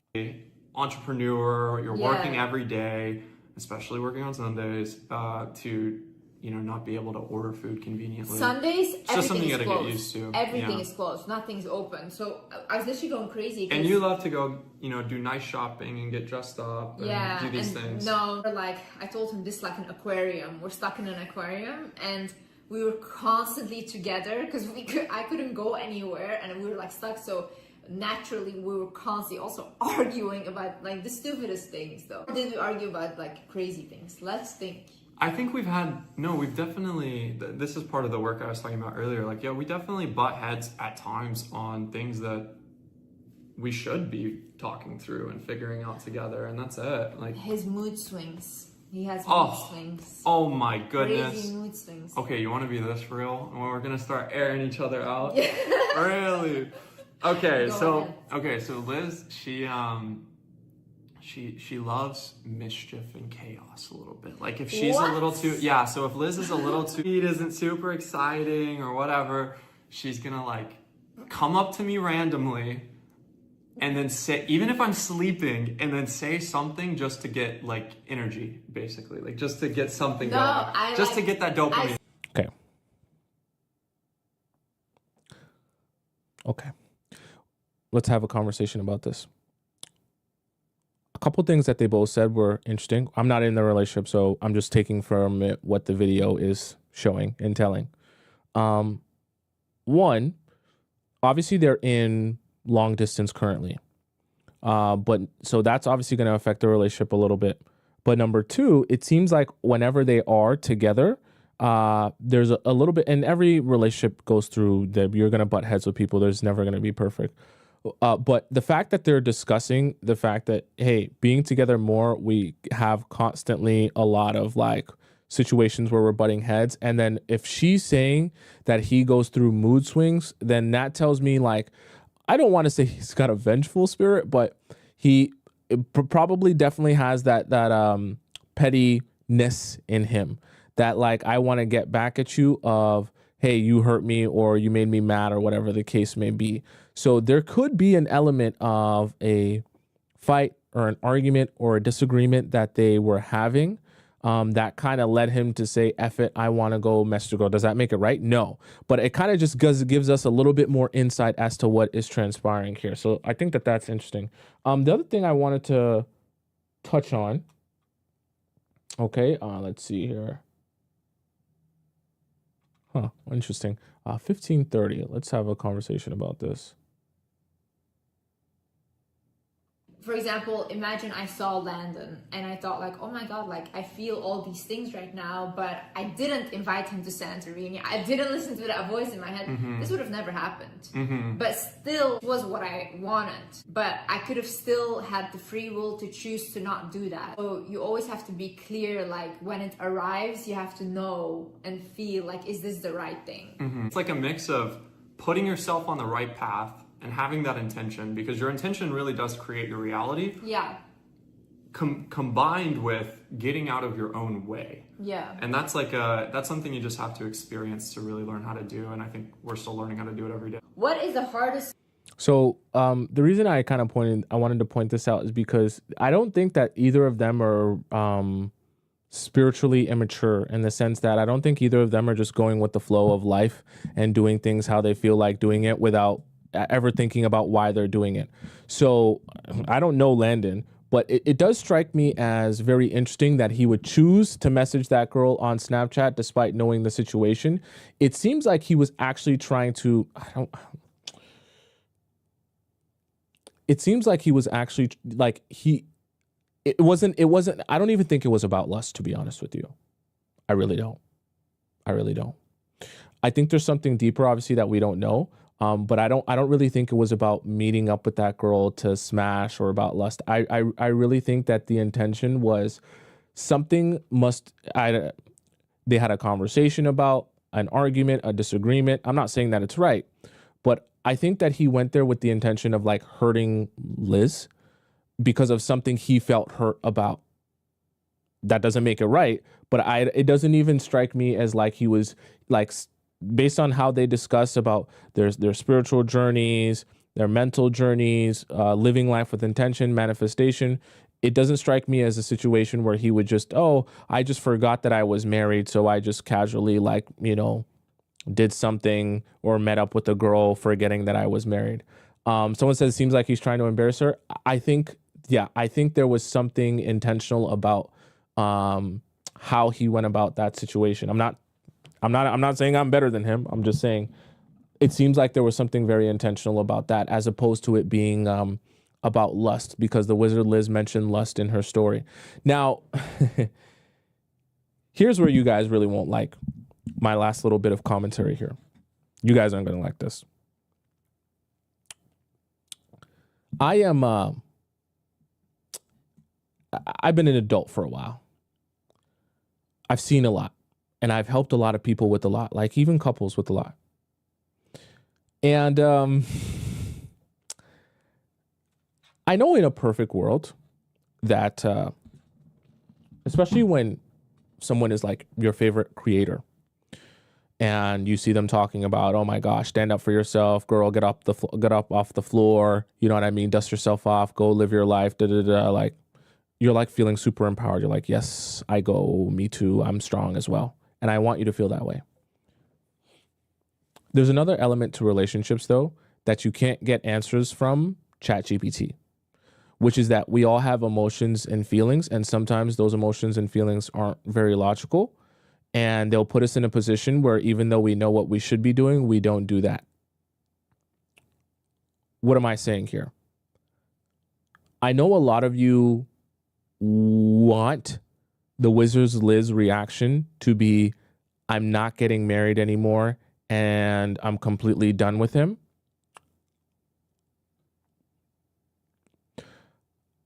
I could be wrong. I have a sneaky suspicion. This is just my, I could be wrong. Maybe I'm stupid. I have a sneaky suspicion. She obviously is upset. But as time goes on, she's going to think about the fact that he didn't meet up with her, because that's what you guys said. He didn't meet up with her. And it was a message. And obviously his message was the intention of meeting up with her. But this is the problem about not letting people execute on their idea. I think now she's going to be going back and forth in her mind about the fact that he didn't meet up with her. And as much as she wants to be upset, I think that that's going to become a point of contention in her own mind of giving him a chance, another chance, because of the fact he never actually met up with her.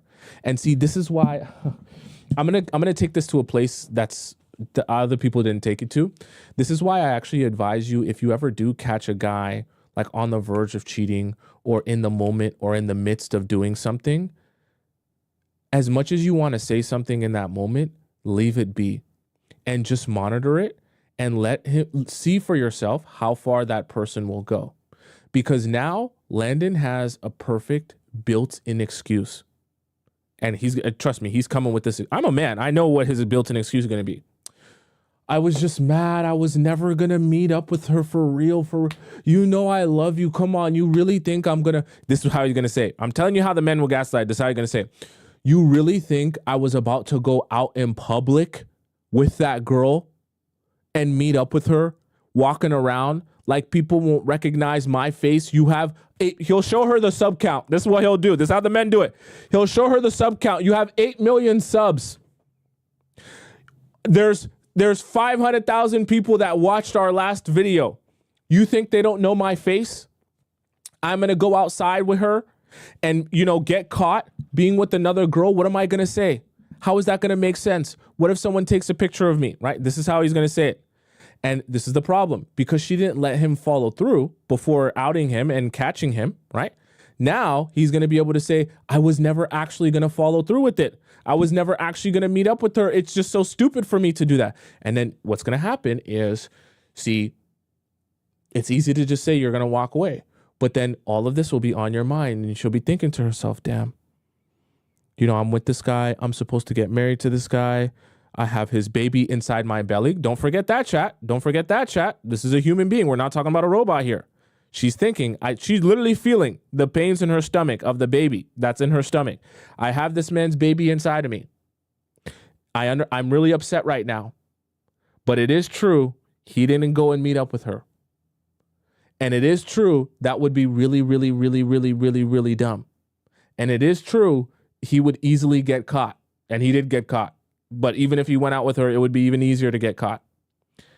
And so my whole point being is that as much as I know all of you might want the Wizard Liz to go crazy and truthfully never see him and speak to him again, I don't think it's going to be that simple. Obviously, she has his baby, so it's definitely not that simple. And the reason I'm saying this is because I don't want any of you all to be disappointed if we all come to realize down the road she's still with him. She's just not showing everyone that she's with him anymore. You know what I mean? right? Because the whole, start of this relationship, she started showing him off. She's obviously putting him as part of the channel. Everyone knows him. Everyone knows about the relationship. My hunch is that she will be like, he'll obviously have to pay for his sins. He's going to have to apologize, prove himself. He's probably going to give up a couple of passwords so that she knows what he's doing. He's not going to be doing no crazy messaging. Definitely going to delete that Snapchat and everything, right? He's going to try. And as she sees that he's trying, as she sees that he's putting in some effort, showing some remorse, and trying to make it up to her, she's going to soften up a little bit. This is my estimation. I just know how relationships go, okay? And as she softens up a little bit, she's going to be like, okay, if you can continuously prove to me that you're serious about this, I'll give you an opportunity to prove yourself. If you mess up, you're cooked, but I'll give you an opportunity to prove yourself. In that time period, as they're getting back together, she ain't going to talk about it. She ain't going to post about it. She's just going to deny it and not discuss it anymore. She's going to address it a couple times, just pretend like it's not happening after that. And I'm just saying this because this is the real life that we all live. I think that at moving forward, she might still be with him, just you guys won't know about it. Okay? I'm not saying that he won't try. I'm not saying that he's not remorseful. And I'm not saying that he won't earn his spot back in her life. But I can just... Let me show you guys some things. Let me show you guys some things. And how my brain works. So...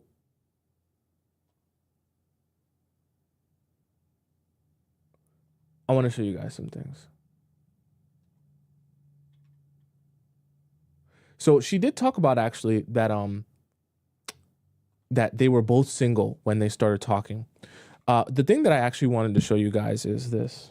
So if I go to YouTube here, YouTube, and I go to the Wizard Liz's page,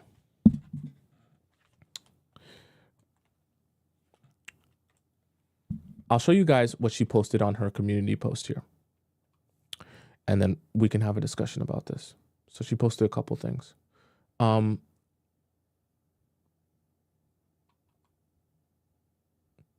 She might have deleted it. Okay. So let's have a conversation about this. Let me take this off the screen so you guys can all see this here. Let's see here. Where'd it go?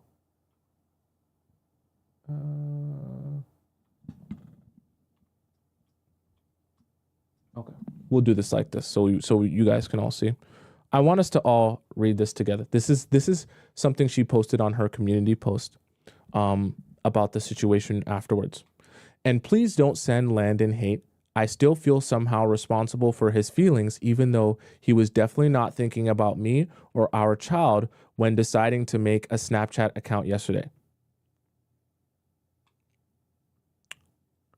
I'm so blindsided and shocked. It's like a bad dream, and I wish I could wake up, but I can't because it's a reality. Maybe I shouldn't share this much, but I don't know how I feel feel close. I think I should say, I don't know. I feel so close to you guys, and I don't have my family right now. I'm just shocked, but please don't hurt him. That's not my intention at all. I still love him and have to choose myself.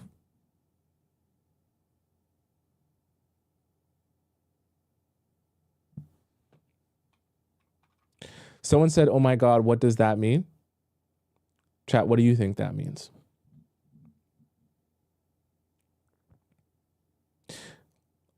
This is why I say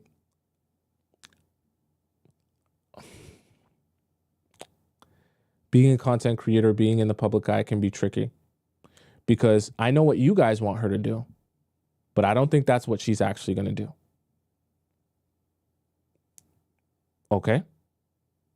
So since she going right back to him, I don't think it's as simple as you guys think of her just upping and leaving, especially the way she's talking here. I've helped a lot of women. I've seen a lot of things. I know how women talk when they're really done, and I know how women talk when I'm basically all the way done, like pretty much mostly done, like I hate you, like you're the worst person ever, but like if you really, really begged and you really, really convinced me and you really, really tried really, really hard to prove to me how really, really sorry you are, maybe I could possibly be convinced but I'm so mad I'm basically done. It's like not even a thing. You can't even get that, but basically no. Trust me. Chat, trust me. And I'm not saying it's a good or a bad thing. I'm just saying she's a human being. What you think is going to be her response might not necessarily be her response because there's a lot of things at play. And like we just talked about, Landon will always have the excuse that I never actually met up with her. And that is honestly going to come into play. And I think it's going to affect how she chooses to go about this. But I think that right now she's just focused on making him feel like I'm walking out of your life. What do you guys think, chat? Based on the information I just shared with you. This, I like to be real here, and I wanted to bring a take that I didn't see a lot of people talking about because it's easy to just say that Landon's a bad guy and everything like that, right? But I also wanted to dig a little bit deeper here. What do you guys think based on what I just said? Do you think, tell me in the chat, you think she's going to end up leaving him for good, raising her baby on her own? Or do you think she's going to go back in secret and they'll just have their own secret thing going on, situationship, relationship, and you guys just won't know about it in the public eye as an audience? Okay? I know it sucks, but I want to ask you guys, if you're real, what do you think she's actually going to do? Right? Someone said the pregnancy hormones cloud her judgment. Exactly. She's not done. When you're done, it's final. I agree. It could be staged for content. I'm just a suspicious person. That also could be a possibility. I just, the people that would do staging something like this for content, I think are sick in the head. So if that's the case, then that's a very sick, twisted thing to do. Someone says, you're right. She was calling us clowns for going back to cheaters. I'm not going to say, hey, it's when you're in it, it's tough. When you're in it, it's tough. That's why I try to give you guys strategies, understanding that doing it is a lot harder than talking about it. Okay.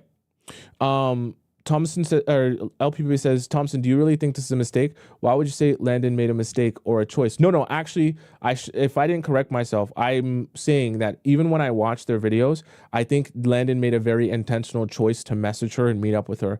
I actually think whatever he was feeling, because she talked about his mood swings, he was intentionally trying to like hurt her for whatever he was hurt about.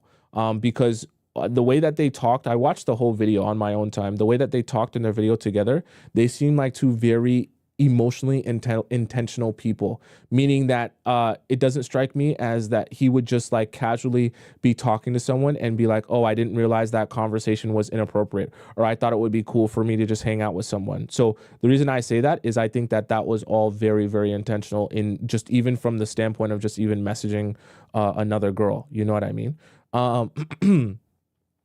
Sweet Tea donates $2 in the YouTube chat. She says, what lessons can we learn? And was she love bomb? See, here's the thing. I think it'd be very difficult to love bomb someone for a year straight, right? But I do think there was an element of being disingenuous, number one. And I don't even think that love bombing was the key element to the relationship. I just think that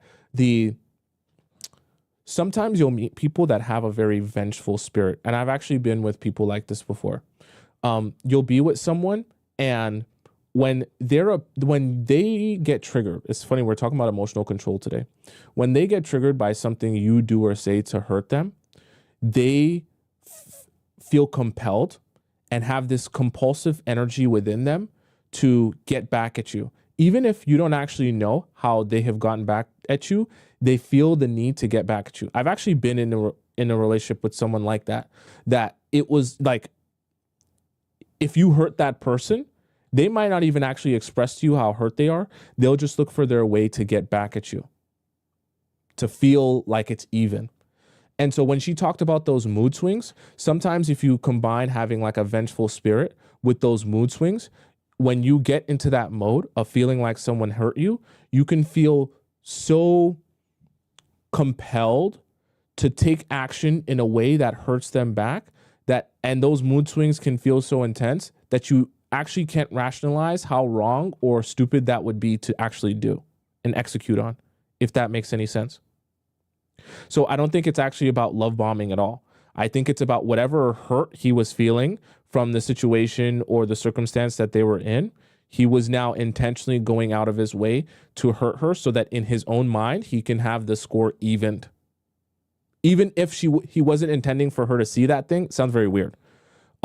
He was still trying to even the score in his own mind that, oh, you want to mess with me like that, or you want to hurt me like that? Yep, I'm going to go message a girl. I'm going to deny you. I'm going to deny our relationship. And this is going to be my way of feeling like we're even now. So I think that's very intentional in that sense. Okay. Right. Someone says, damn, if Tomisin can get betrayed, it ain't safe out here for no one. Well, that was a little bit before I was more emotionally mature that I'm referring to, but definitely it's possible for all of us. Okay. Some people are saying some examples of people having that vengeful spirit. It is possible.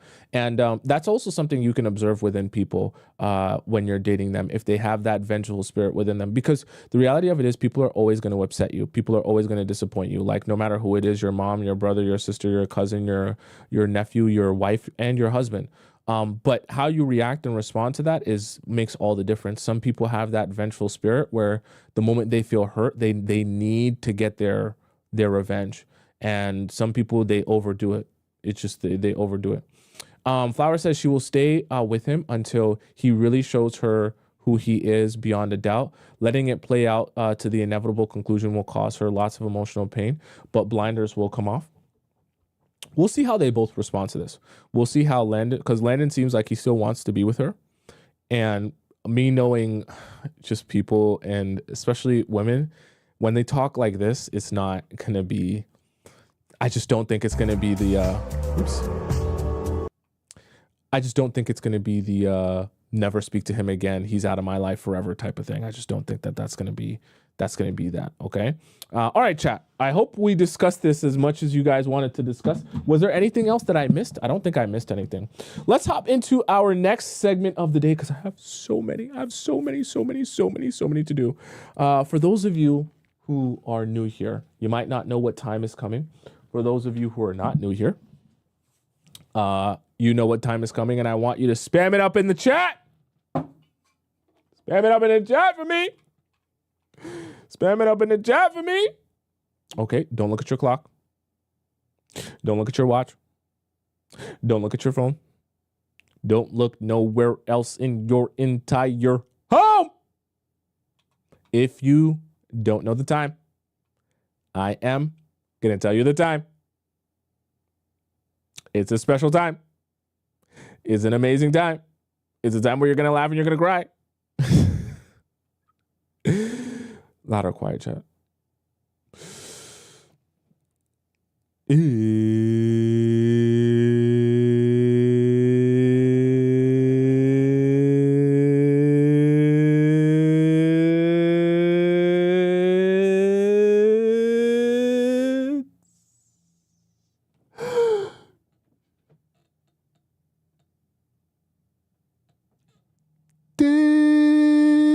Discord time.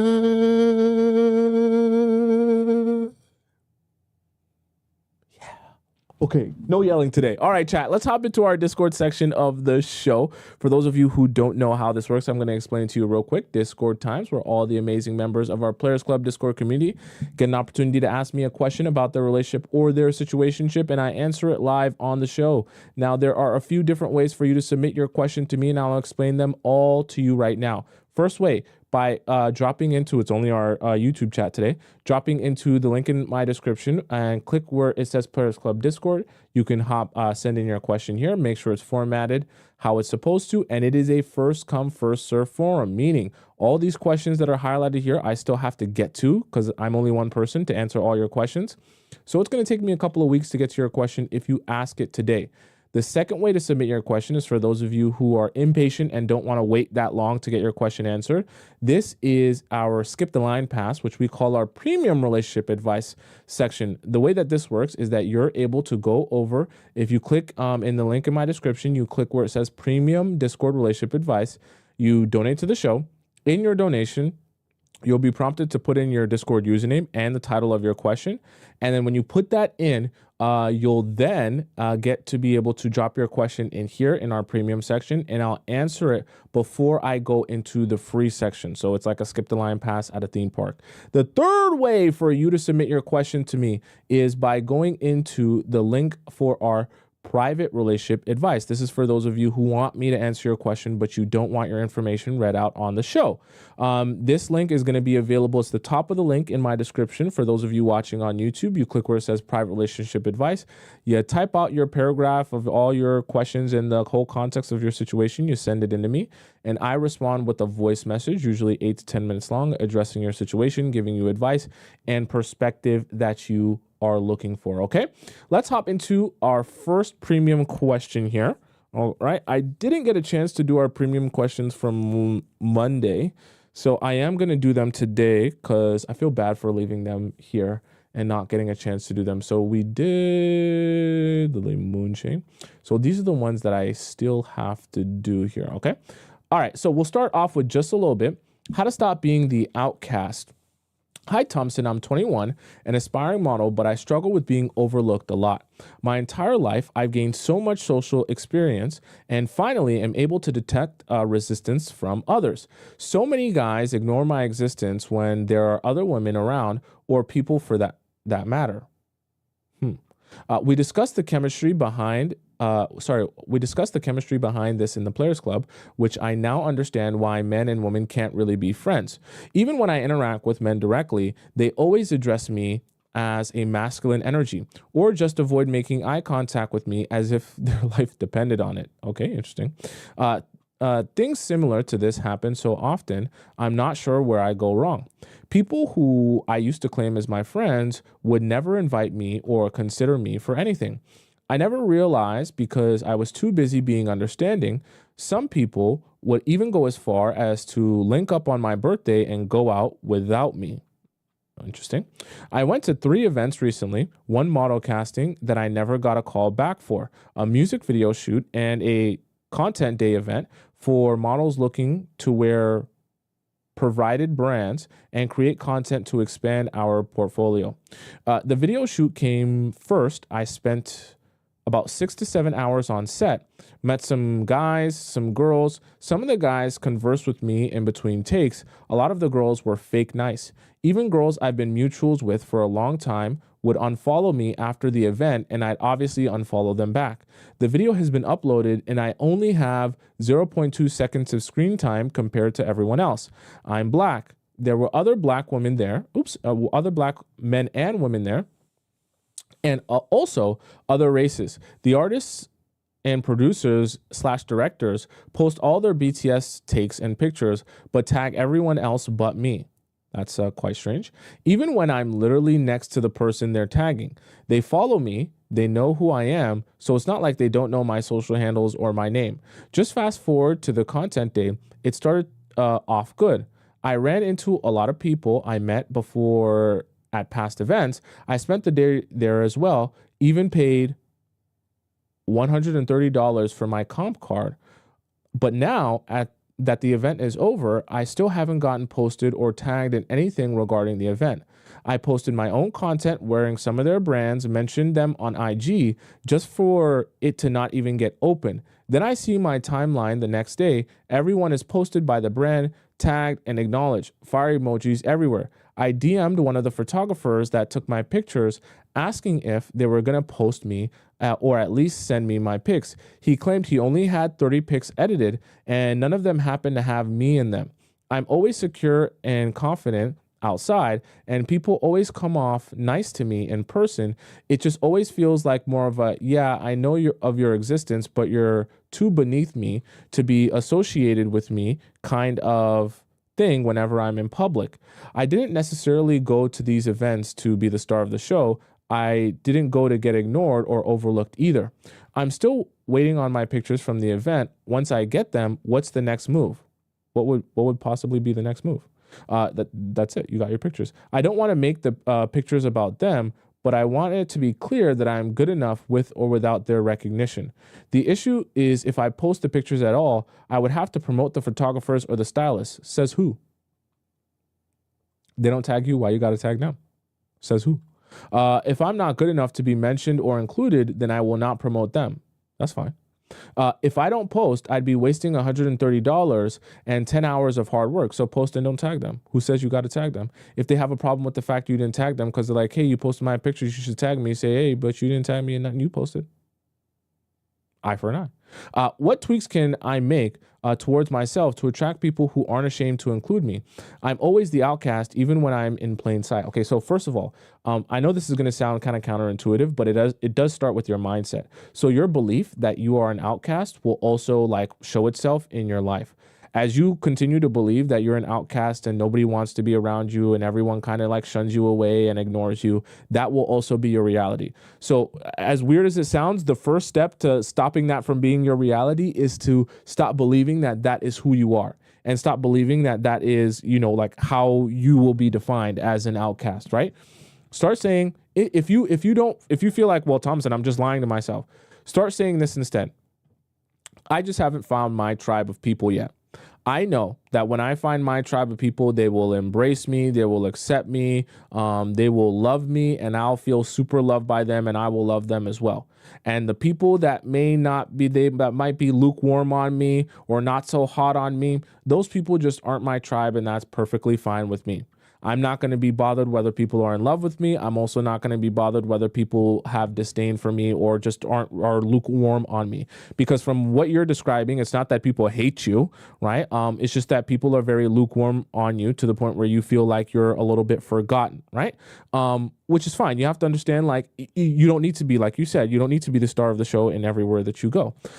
And allowing things to come to you will also be the best way to experience the feeling of being wanted that you're trying to experience. Because as weird as it sounds, the more that you try for people to like you and want to be around you and want to spend time with you and want to be your friend, the less people will want to do that.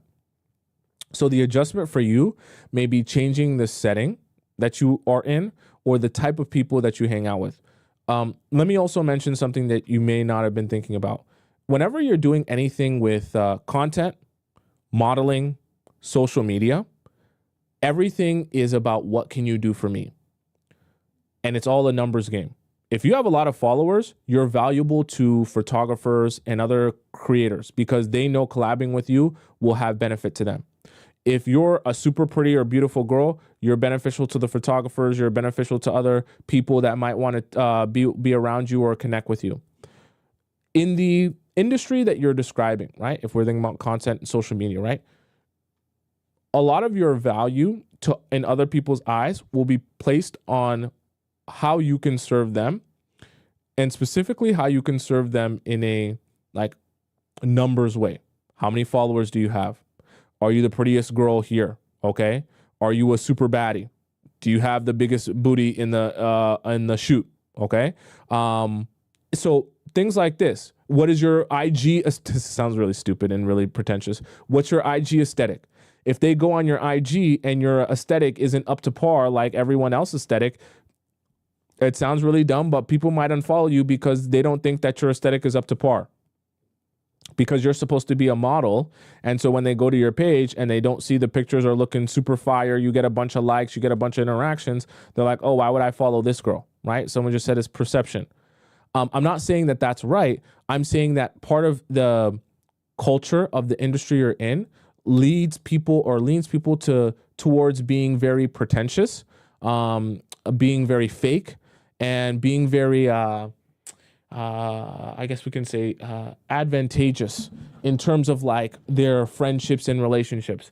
Those people really aren't looking to be friends with anyone they don't think can benefit them. So if you don't have a lot of followers, what does that benefit a lot of them, right? If your aesthetic isn't hitting, right, they're not thinking that you can do anything for them or you matter very much. I'm not saying that that's right.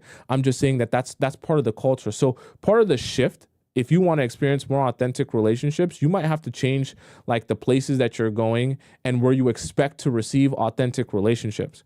Because I'm going to be real with you, at a video shoot, at a modeling, event, at a music video, those should not be the places you're expecting to experience authentic relationships, right? You're around people in the music industry that are all content creators and everyone's trying to be a celebrity. Okay. So that's the last place you should be expecting authenticity and real and honest friendships. Now, if you want to experience authenticity and real and honest friendships, then you might have to start exploring places outside of content and social media and modeling and anything like that in that realm. Okay.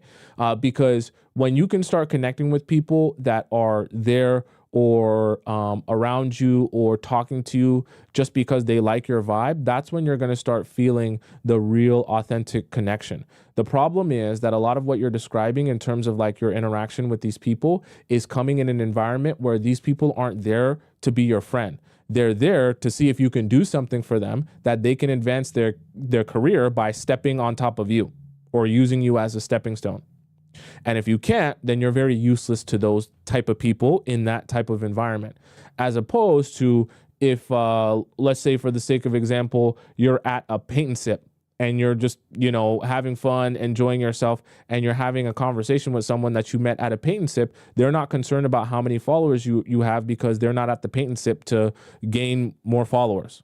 You get what I'm saying? So changing your environment will also change the level of authenticity you feel are in your relationships and your friendships. And I think that's the biggest thing that you can do to kind of get yourself out of this rut where you feel like you're always the outcast. Because if you're looking for authentic relationships in a place where authenticity is very scarce and not even welcomed or appreciated, then that's where you're always going to have a disconnect. Okay. Let's hop into our next question here. Our next question comes, yeah, that was just a little bit. This is Jolly May. All right. Overthinking, is something wrong? Hi, Thompson. I've been dating this guy, P, since December, and I have been following your guidance and timeline of when to have pineapples, etc. I was very good at it. However, it's been almost 6 months, and he still hasn't asked me to be his girlfriend officially yet. And I believe that he knows I am the type of girl who prefers to be asked to be the official girlfriend, as I communicated this since our first and second date. We have been serious about each other. He has been doing everything I wanted in a potential partner, but as we only see each other once a week, sometimes twice in a week, but not often, and sometimes we both are so busy and skip a week or two before we can meet each other again. He's an entrepreneur, and so am I. He has been communicating that he doesn't like the fact that we are seeing each other this little, and he said he wants to see me more often, but as the weeks go on, we're still seeing each other at the same frequency. He has lots of friends and goes out with them quite often. He communicated to me that his friends are very special and important to him, and his past is very traumatic. His parents did not treat him well as a son, and he grew up around his friends supporting him emotionally. He shared with me a lot of deep things in his life, so I felt reassured because he was open. He opened up to me. He also has been introducing his friends to me as well. That's also a reassurance. When I first met him, I was seeing 3 other guys. What? To explore my options. And ever since my second date with P, I cut off connections with all the other guys, as P gave me a special feeling like I have finally met the one. But for some reason, I have been feeling or maybe questioning the situation.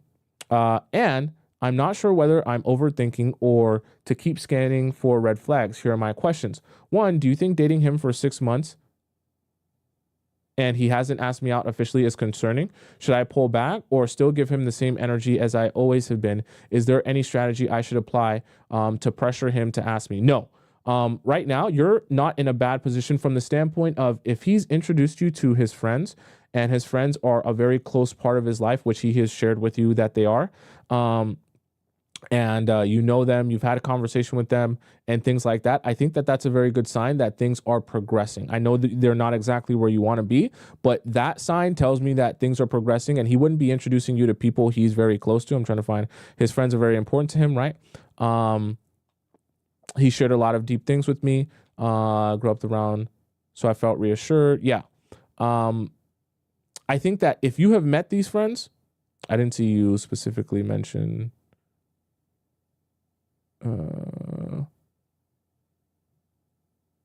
okay, yeah. He has also been introducing me to his friends as well. Okay, yeah. So introducing you to those friends that he said are so close to him is a very important aspect of growing the relationship and progressing it and making you a part of his like everyday life.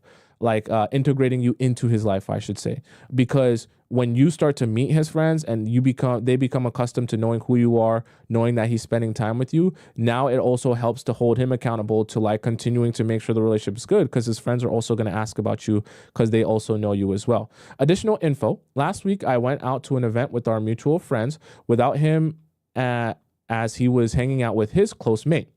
We somehow bumped into each other, or maybe intentionally bumped into me, as he knew where I was going. There was a lot of guys hitting on me at the event. That's perfectly fine. And he came to say a quick hi and also showed his territory, aka me, by like his territory, that you're his territory, by kissing you. And he said, "Hey, baby." This is in front of all the people, including the guys hitting on me and our mutual friend. Perfectly fine. Let him get a little territorial. That's okay. It's perfectly natural. Let him experience a little bit of jealousy. It's perfectly fine. A little bit of everything's okay. Okay. The guys hitting on me, then still being a creep, and followed me while P wasn't there. Later on, P waiting for me at the exit of the building. I told P how those guys were creeping on me and showing him how uncomfortable I was. P was giving the guys the dead look, and they shake hands to introduce each other and to say bye, and I could feel the tension between them all. That's perfectly fine. It's men being men. Let him be a man, okay?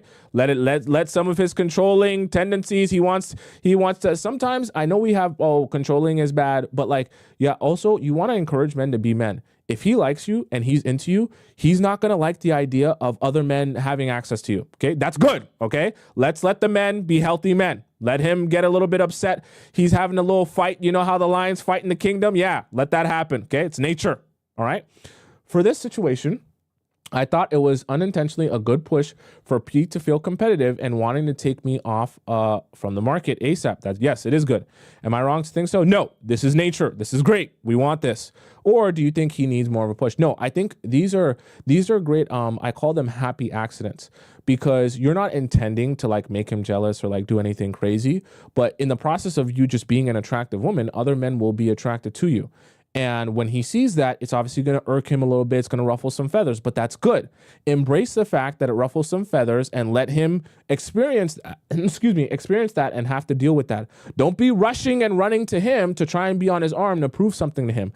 Let him, like you did, come to you and try and show his territory. Hey, what's going on over here? I hope nobody's bothering you or talking to you any type of crazy way, because you're my girl, right? Let him have that type of energy towards you. Then you could be like, damn, you going crazy. Damn, you must really like me. Just let that be the established dynamic. It's perfectly fine. I still feel weird about texting so little with him, but I know I have been emphasizing, you have been emphasizing that stay away from your phone and do not text him too much, so we can go on more dates and make him miss us. Make him miss us. Yes, both of us. But what if we become girlfriend and boyfriend? Does the texting frequent should go up or keep the same? No, I think that the texting frequency doesn't need to change drastically, simply because even when someone becomes your girlfriend or boyfriend, are you looking to text your girlfriend or boyfriend 24/7 or see your girlfriend or boyfriend 24/7? So you want to keep the dynamic how the dynamic goes, and you want to make sure you don't get distracted from what your actual goal is, which is to build your relationship by getting him to come to you and want to be with you in person, not just be texting 24/7 and never actually seeing your guy, okay? Although he introduced me to his close friend circle, but I haven't introduced him to anyone in my life so far, do you think maybe he is waiting for something from me, or am I overthinking? No, I don't think you need to overthink this. Let him continue to progress how he wants to progress. He's introduced you to his friends so far.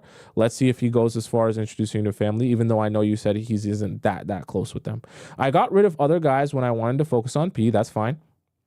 And now I'm getting a little bothered because I realize I start to grow a lot of feelings for him. But before, I didn't bother because I was talking to many guys and have lots of options lined up, okay? Should I go on more dates with people given that he hasn't asked me out and should continue to explore my options? But me and P are getting serious and I don't want to hurt him, as he might find out about me seeing other guys the same time as him. That's why I got rid of the other guys from the start. But I don't know why I'm feeling this way. He is giving me uncertainty. Should I give him uncertainty back by slow replies or seeing him less? Is there a strategy for this?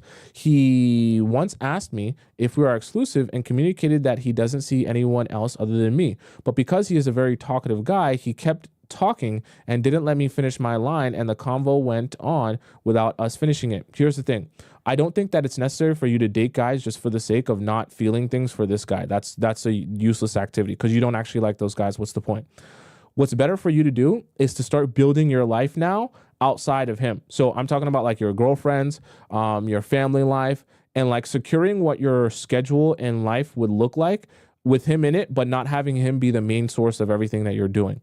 I think once you establish you like a guy and you like where things are going with a guy, I don't think you need to date multiple other guys and have you guys take over your life. Let's have now your platonic relationships ground you and give you a foundation to build off of, that even when things are going rocky or aren't perfect with this guy, you're still able to hold your own. That's what your platonic relationships are supposed to be for. That's what your girlfriends are supposed to be for. That's what your family members are supposed to be for if you're close with your family, right? So that they can ground you and not allow you to go crazy. I don't like this idea of grounding yourself and not feeling overly concerned with one guy by dating 80 guys. That's not how you do that, because you're thinking you're making your life less guy-centric. You're making your life more guy-centric by dating multiple guys to not feel anything for one individual guy. What you should do, date the guys that you actually like and you actually want to be with, and then from there, spend the rest of your time with your platonic relationships, like your girlfriends and your family members, and enjoy your time with them as well. Don't just allow your only happiness to come from being with the guy romantically, right? Have your friends that you enjoy hanging out with without having guys around, okay? Guys shouldn't be the center of your life. I really hope this connection would go to the next level, as he made me feel like he is the one, which I have never felt like this with anyone else in the last 29 years of my life. I've dated a good number of people. I used to entertain guys because I liked the attention they gave. But since I started to see a future with P and how he made me feel, I got rid of those guys and stopped entertaining the unimportant situationships. Okay? Please help me. I have anxiety. 5, something happened with my house and the police raided in your house. And I was very scared and wanted to share it with someone, but I was wondering if I can use this as an opportunity to test him and see how he reacts to this type of moment, whether he would show up for me in an emergency, or is this too early to use it on him, or should I be even testing him at this stage? I was very scared and wish there was someone there for me to share it with and be safe around for a little. But I'm also scared that this is my problem and not his, and sharing it might make me look less attractive. Is that a right way to think? I would have to know exactly what your situation, because a police raid is insane. Like, I don't know. I'm not sure what that's stemming from, how that came about. I would have to know more information about that before I could give you an answer on that, because I don't know if is the police raid even something he could help you with, right? I don't know, right? I don't know why it happened. I don't know how it happened. I'd have to get information on that. As we've been dating for the last 6 months, is it okay to spend the night at his place every week? No, not. Here's what I'll say. If you've been dating for 6 months, if you want to spend the night at his place, I would refer back to my sex timeline. And even my timeline on pacing a guy in a relationship. Like, you want to allocate, if those are the hours you're going to be there, allocate those hours. Like, if you're going to be spending the night at his place, I don't think at that point, you guys aren't like in a relationship. Like, you're not his girlfriend and he's not your boyfriend. So at this point, I don't want you to overdo it. If you're going to spend the night at his place, that should be happening one time a week. And I don't think that you should be overdoing seeing him outside of that if you're going to do the spending the night. You know what I mean? So for example, 1 week you spend the Friday and the Saturday. That means for the rest of the week, like, you shouldn't be having any more sleepovers. That's number one. And I don't think these dates shouldn't be extending 4 or 5 hours, right? You don't want to get into the habit of like the sleepovers and then other days you're spending 5, 6 hours at his place. Like, we want to kind of keep there a little bit of a balance there. You're still not his girlfriend yet. So we want there to be something left for you to give in terms of access to you on another level when you actually become his girlfriend. Okay, right? So we still want to kind of keep the pace here, keep him desiring you, not make you mundane and regular like you're always around all the time yet, right? But what if we haven't seen each other for 2 to 3 weeks, as he is either busy with work, which I understand, or his schedule, he also schedules to see his friends. Should I be punishing him for not prioritizing me? Yes, actually. If he's too busy that he can't see you for 2 to 3 weeks, but then he wants to see you for like one whole week, like he wants you to sleep over for like 5 days, no, because what you're doing is you're appeasing him and you're making it easier for him to do this. Binge you, basically.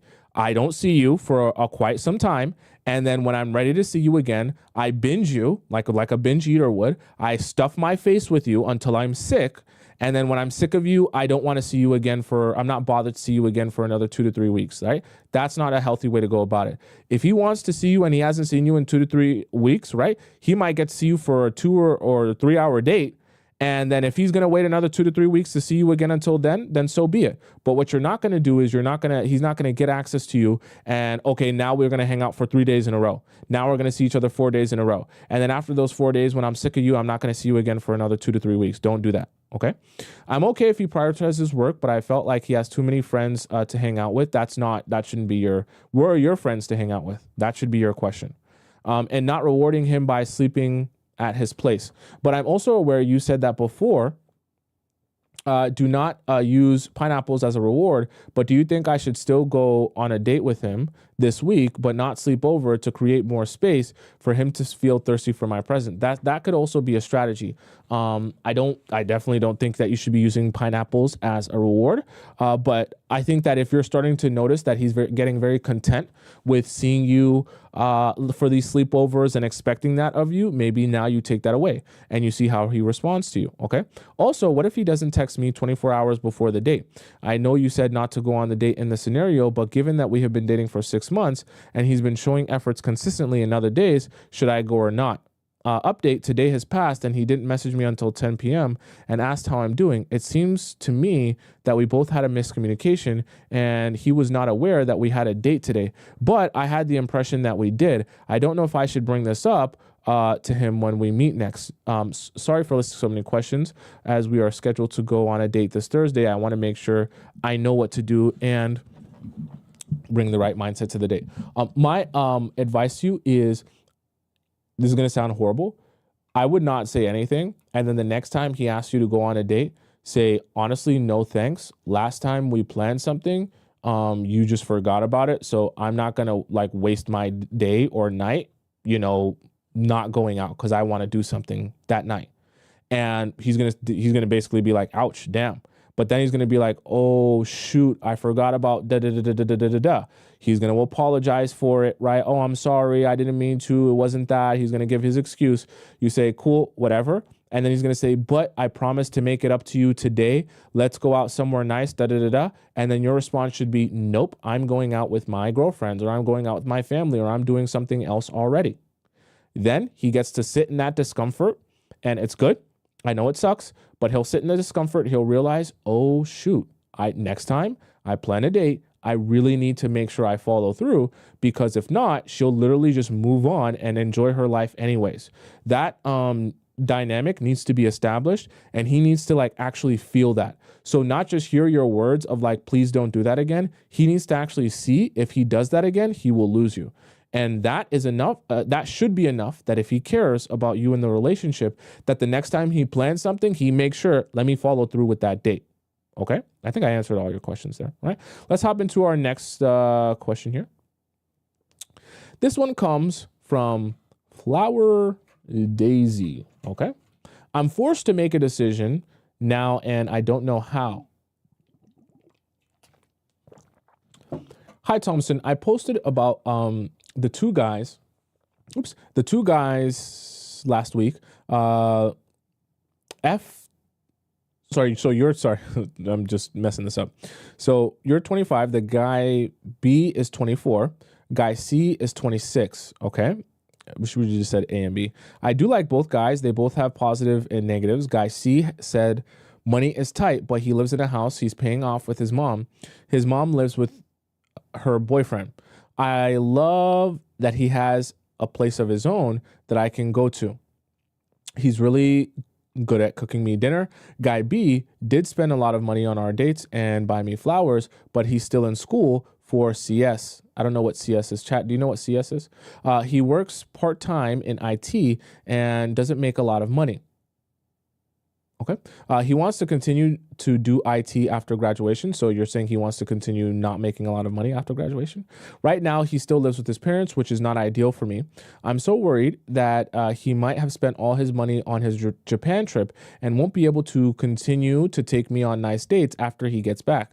Guy C gave me an ultimatum last Tuesday, May 20th, and said, if I need past Saturday to think about it, then we shouldn't hang out on Saturday. We had a plan originally. I didn't text him from Tuesday to Saturday, even though I missed him, because I didn't want to hurt him more if I eventually can't choose him.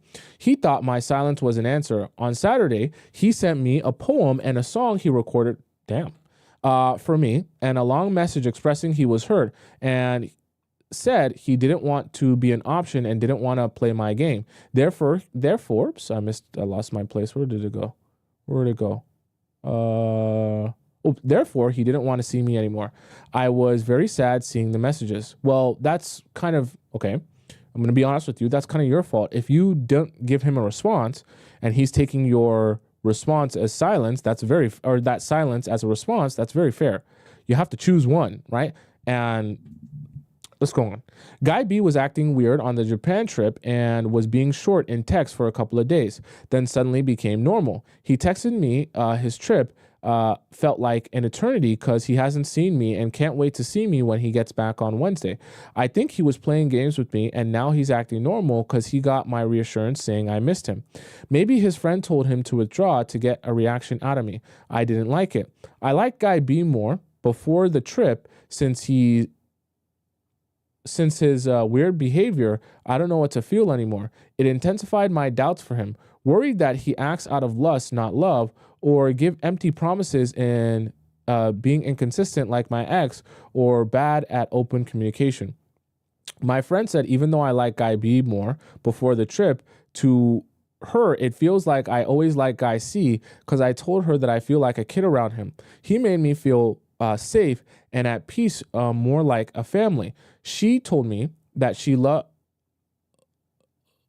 that love should feel like that instead of like a lot of passion and enthusiasm that could die with time. Guy C writes down all the little things about me in a note and saved all our pics and my pics. That's okay.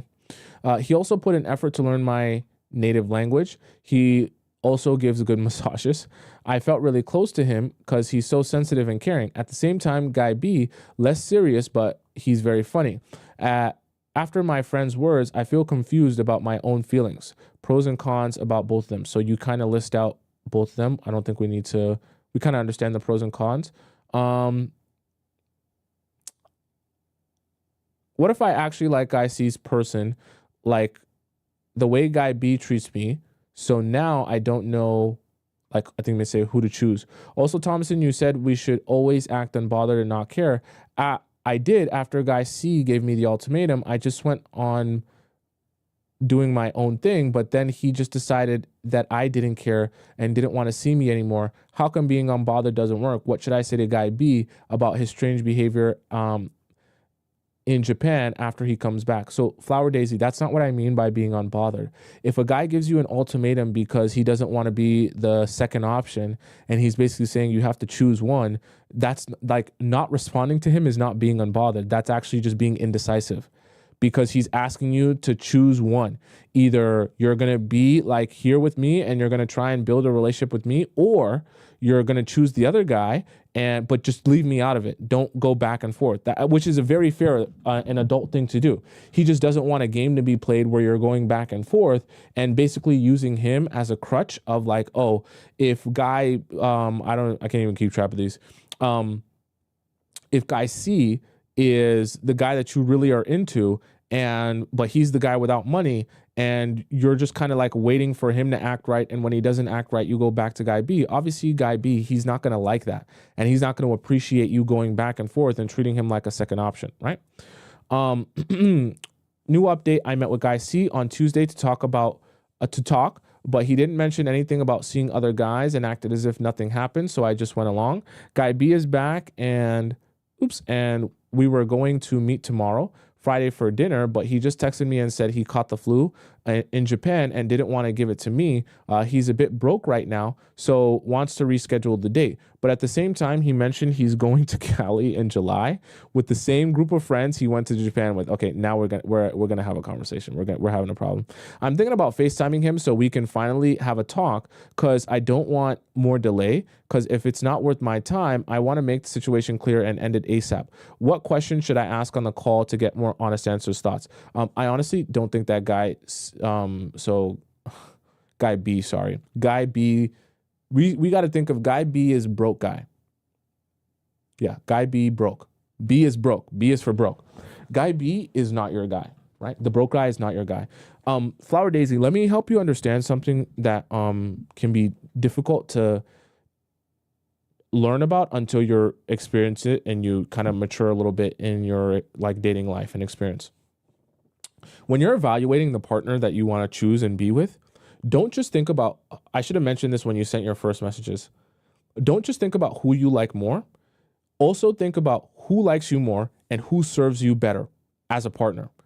The easiest thing to do is to go with the person you feel the more feelings for. But a lot of times the person you feel more feelings for or feel more things for is, in certain cases, can be just associated to the person you're experiencing more trauma with or more anxiety about. For example, you have two guys, and the guy you might feel like, oh, I think about this guy more, I like this guy more, is the guy that's giving you more anxiety because he's a little bit nonchalant, he's a little bit aloof, sometimes he's hot, sometimes he's cold. And because of that anxiety that gives you, you think about him more, you think about what he's doing more, you ask more questions about him. So in your mind, you're thinking, oh, I like this guy, but why am I so low on the screen? Chat, no one told me I'm so low on the screen. Let me pull this down.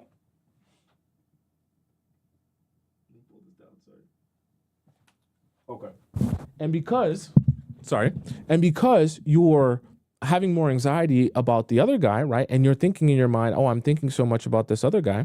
Then in your mind, you're thinking, oh, well, the fact that I think about him so much must mean I like him more, which means this is the guy I should go with. But in reality, if you want to have a successful relationship and you want to be happy in your relationship, you also have to think about how do the guys that you're considering, how do they respond to you? How do they treat you? And how do they feel about you?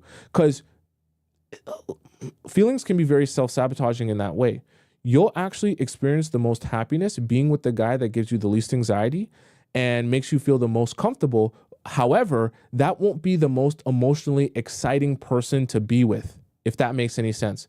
Because that guy won't be bubbling your anxiety 24/7. That guy won't be sending you on a goose chase. That guy won't have you chasing around Scooby-Doo clues. But because he's not having you chasing around Scooby-Doo clues, it might make you think that, oh, I don't like him as much, which means I shouldn't go with him, or I shouldn't want to be with that guy, right?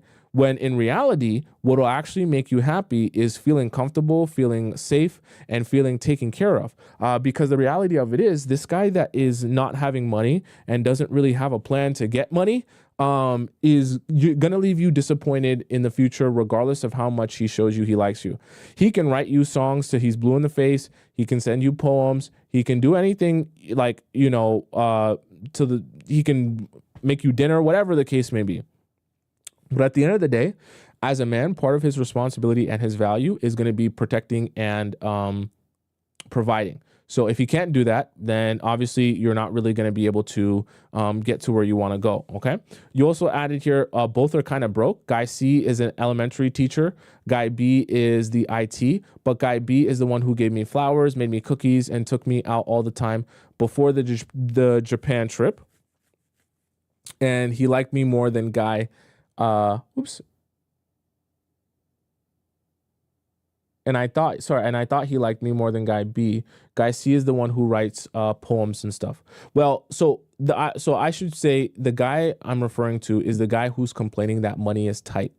Okay, like as to why he can't take you out, especially so let's just say it like this: the guy that's taking this Japan trip and then also complaining about not having money, I just don't think that that's the guy for you, because two things can't be true at the same time, right? Either money is actually tight and you actually have to save money to do what you need to do, or what he's really saying is my priority is going on this Japan trip and going to Cali and going where I want to go.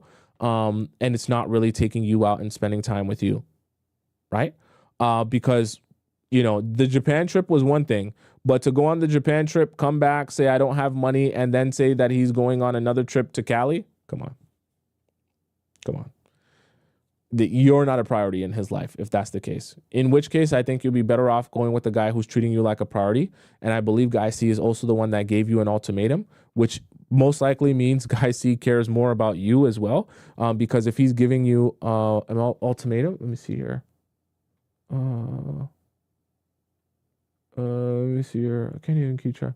Guy C. Yeah, Guy C is the one that gave you an ultimatum. Yeah, the guy giving you an ultimatum obviously has more feelings for you because he's more serious about being with you. And at least that guy is not complaining about money being tight and then going on trips. So if you want to ask me who I think is a better option for you, I think Guy C for those reasons. Not to mention, I believe you also said Guy C is the guy that your friends like more as well. Right? Right. So I think that's the way that you should go with it. If you want to have a last conversation with Guy B, you can, about his finances and why money is tight despite him going to this trip, and let him answer truthfully why he thinks going on a trip is a good thing to do, even though he said his money is tight. If he says, hey, I just really love traveling, I want to go on a trip, I want to be out with my friends, then take that as your answer of how he feels about you. Because when it comes to taking you out on a $100 date, that's too much money.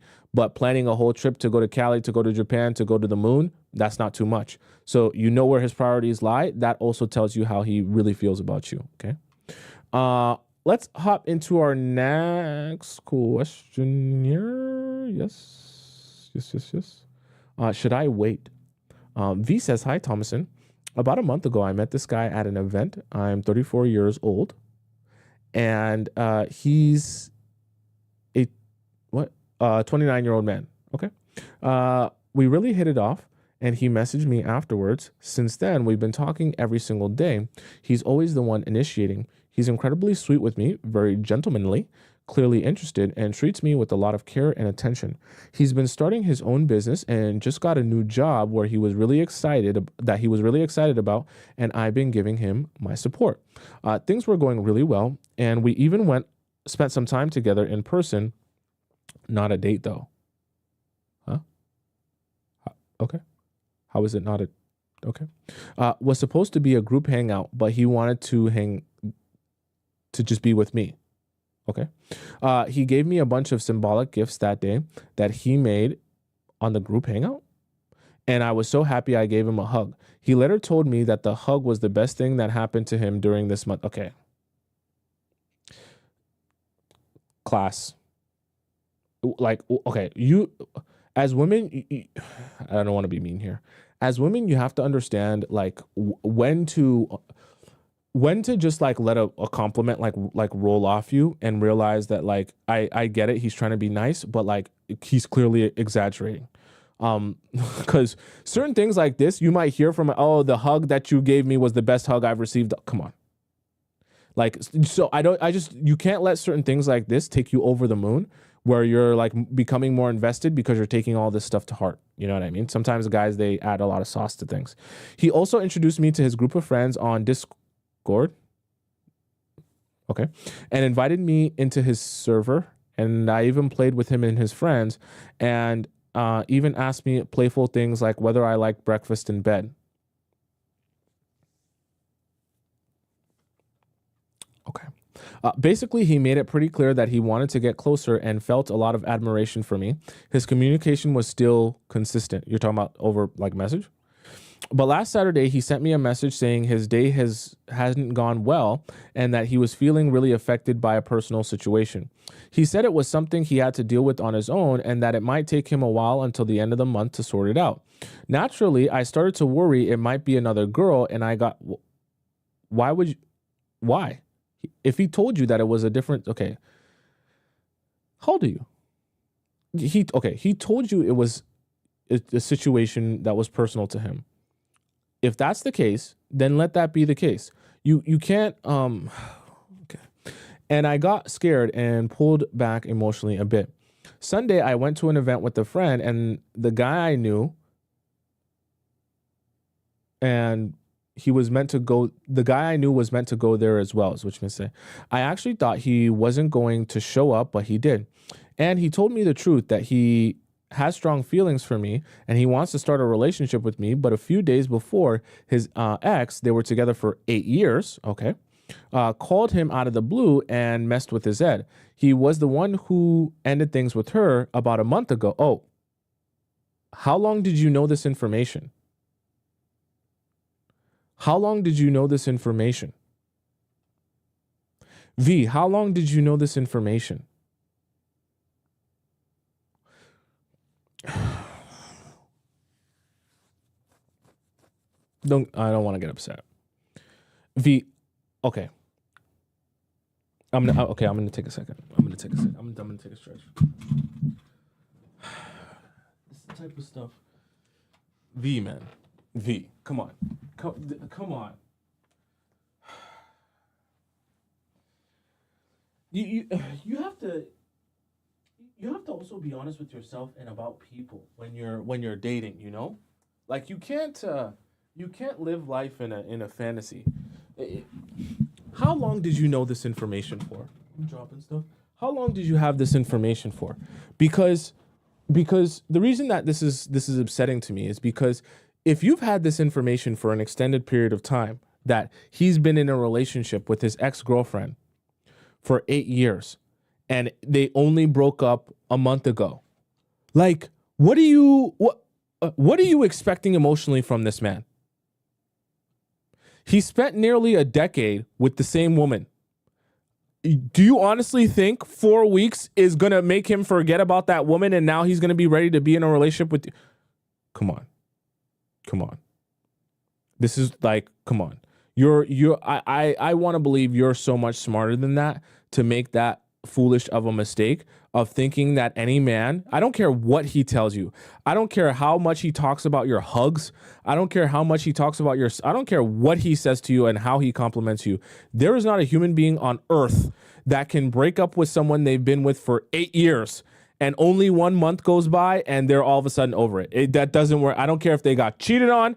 I don't care what the situation was. Okay. Human beings don't work like that. So I'm not sure how you were even going about the situation thinking that he would even possibly be emotionally ready to be in anything with you. Because there's no way he was. There's no way. And he told me he thought he had moved on. This is where you have to like understand people will lie, one, and also like certain times you have to like just understand that like when people tell you things, like people will say things and to yourself, you just have to be mature enough to know that's just not true and just leave it there.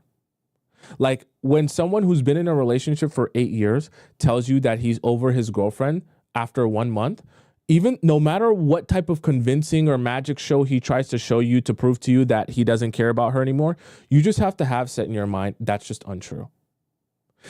People don't operate like that, right?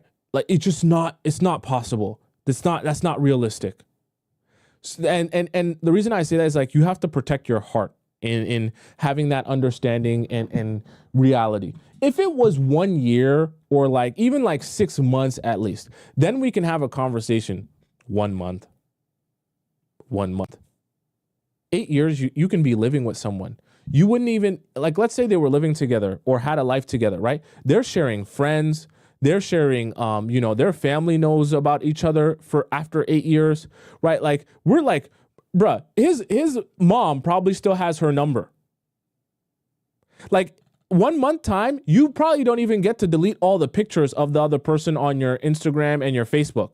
His mom or his siblings might still have pictures with her on their Instagram or their Facebook. Like 1 month is not even enough time to clear everything out and literally tell everyone about the situation and like cut all the time. That's not even enough time. 8 years together. Like you're playing yourself thinking it's a possibility for a relationship in that time frame. But that call confused him. Of course it did. They've only been breaking up for 4 weeks. Okay. He said he couldn't sleep just thinking about how he needed to tell me this so we could start off on the right foot.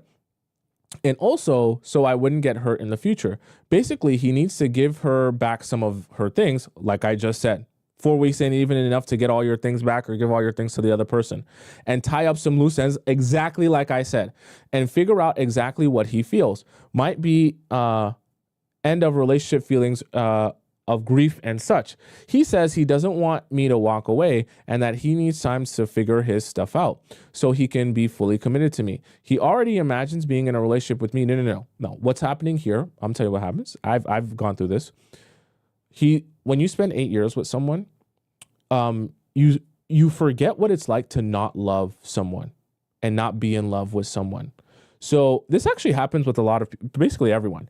When you first get out of a relationship after being in one for so long, you have a desire to love someone again. And it feels very, very weird to not be actively loving someone.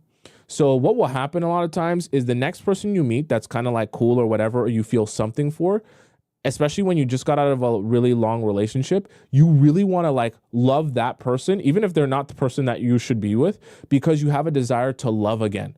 And like you've spent so much time feeling what it's like to love someone and be in love with someone and have someone love you, that it feels very weird to be in a stage where you don't have that. So it's even more than just being a rebound. I think that he's also looking to love someone again. But I don't think he necessarily actually wants to be in a relationship with you specifically. I'm not saying you're a bad person.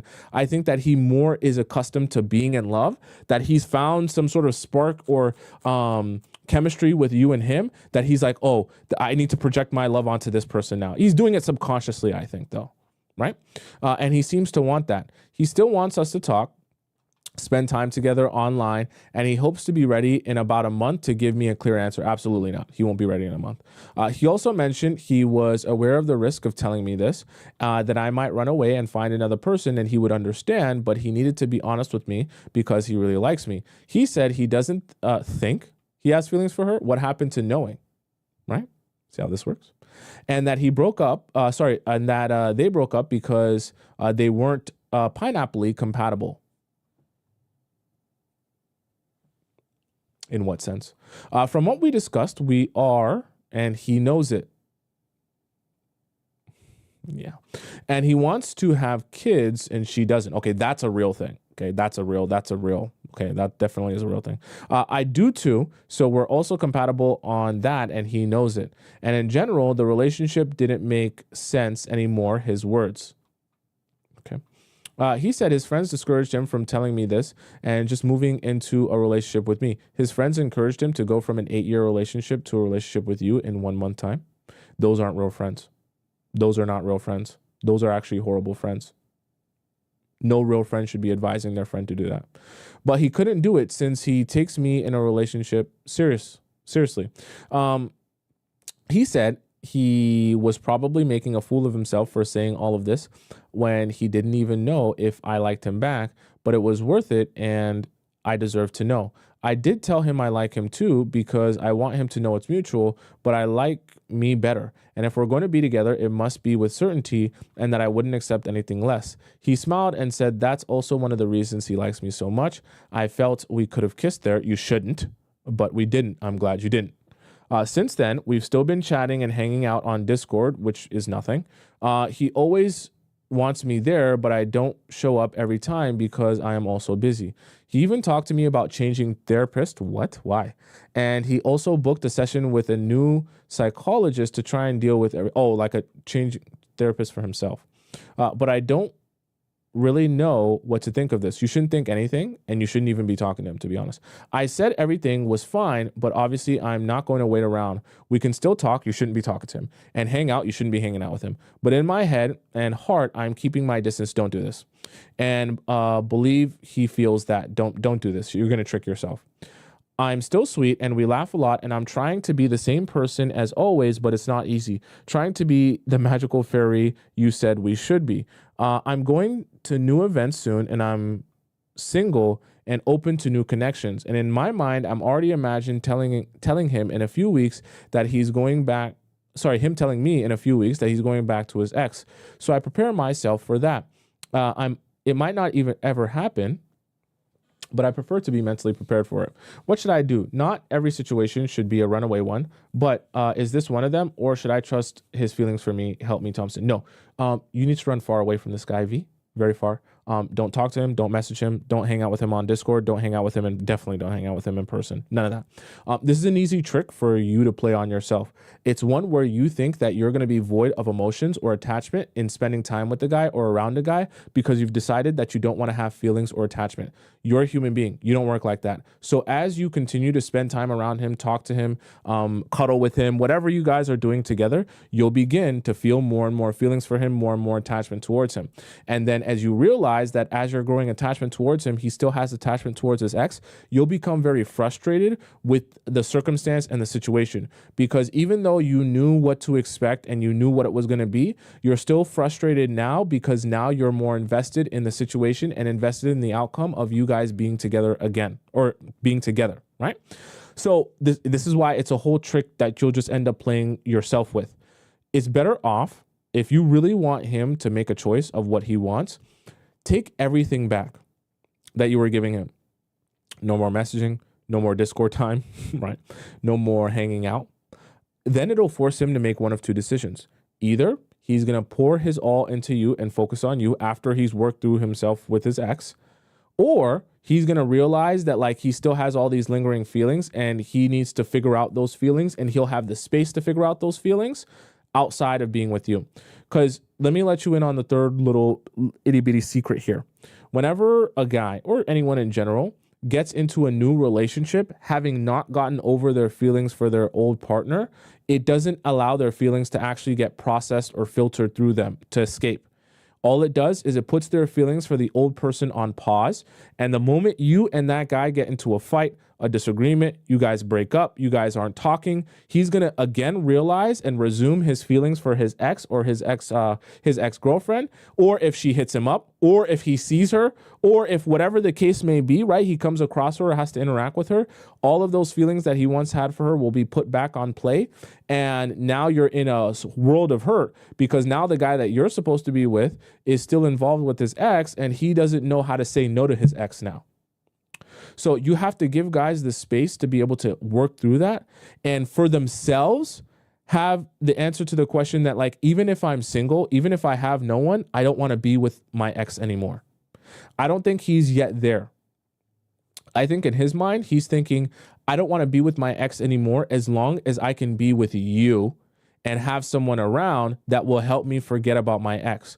But if I don't have someone around and my ex is around, or she wants to talk to me, or she reaches out to me, now I don't know how to feel anymore. Now I don't know how to react anymore. Now I don't know if I can control my emotions.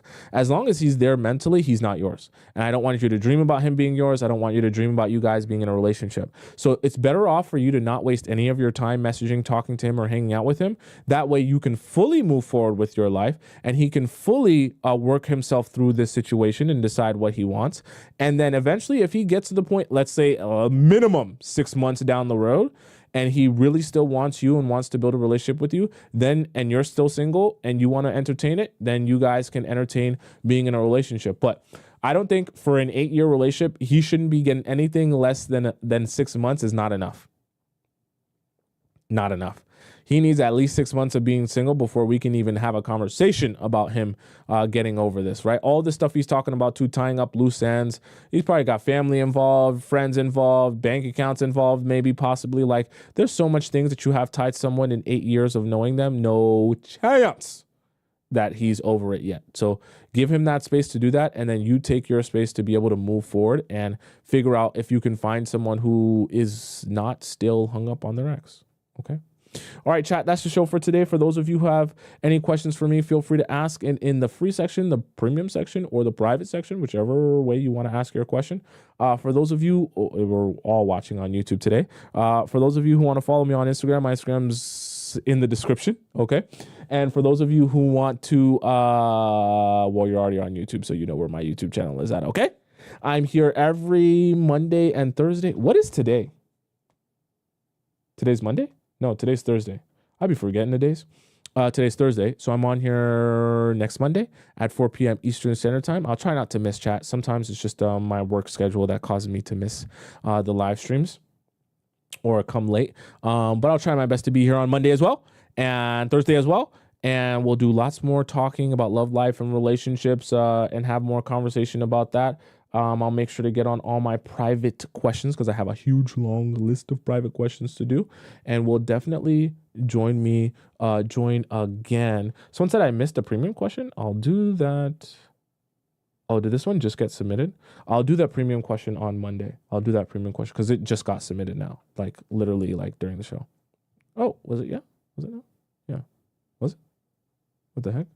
What the hell? I'll look through this and figure it out. Okay. All right, chat. Because I have to run. I'll see you guys on Monday. Until we meet again, I bid you adieu. Arrivederci. Au revoir. Hasta la vista. Sayonara. Ciao. Salam. Adios. Bounty. Hasta la vista. Why did I say that? Bon voyage. And I'll see you again on Monday at 4 p.m. Eastern Standard Time. Hopefully right on time. I love you a lot. Have a great weekend. No more technical difficulties. Had a great show today. I'm in a great mood. Gonna do great things. See you later.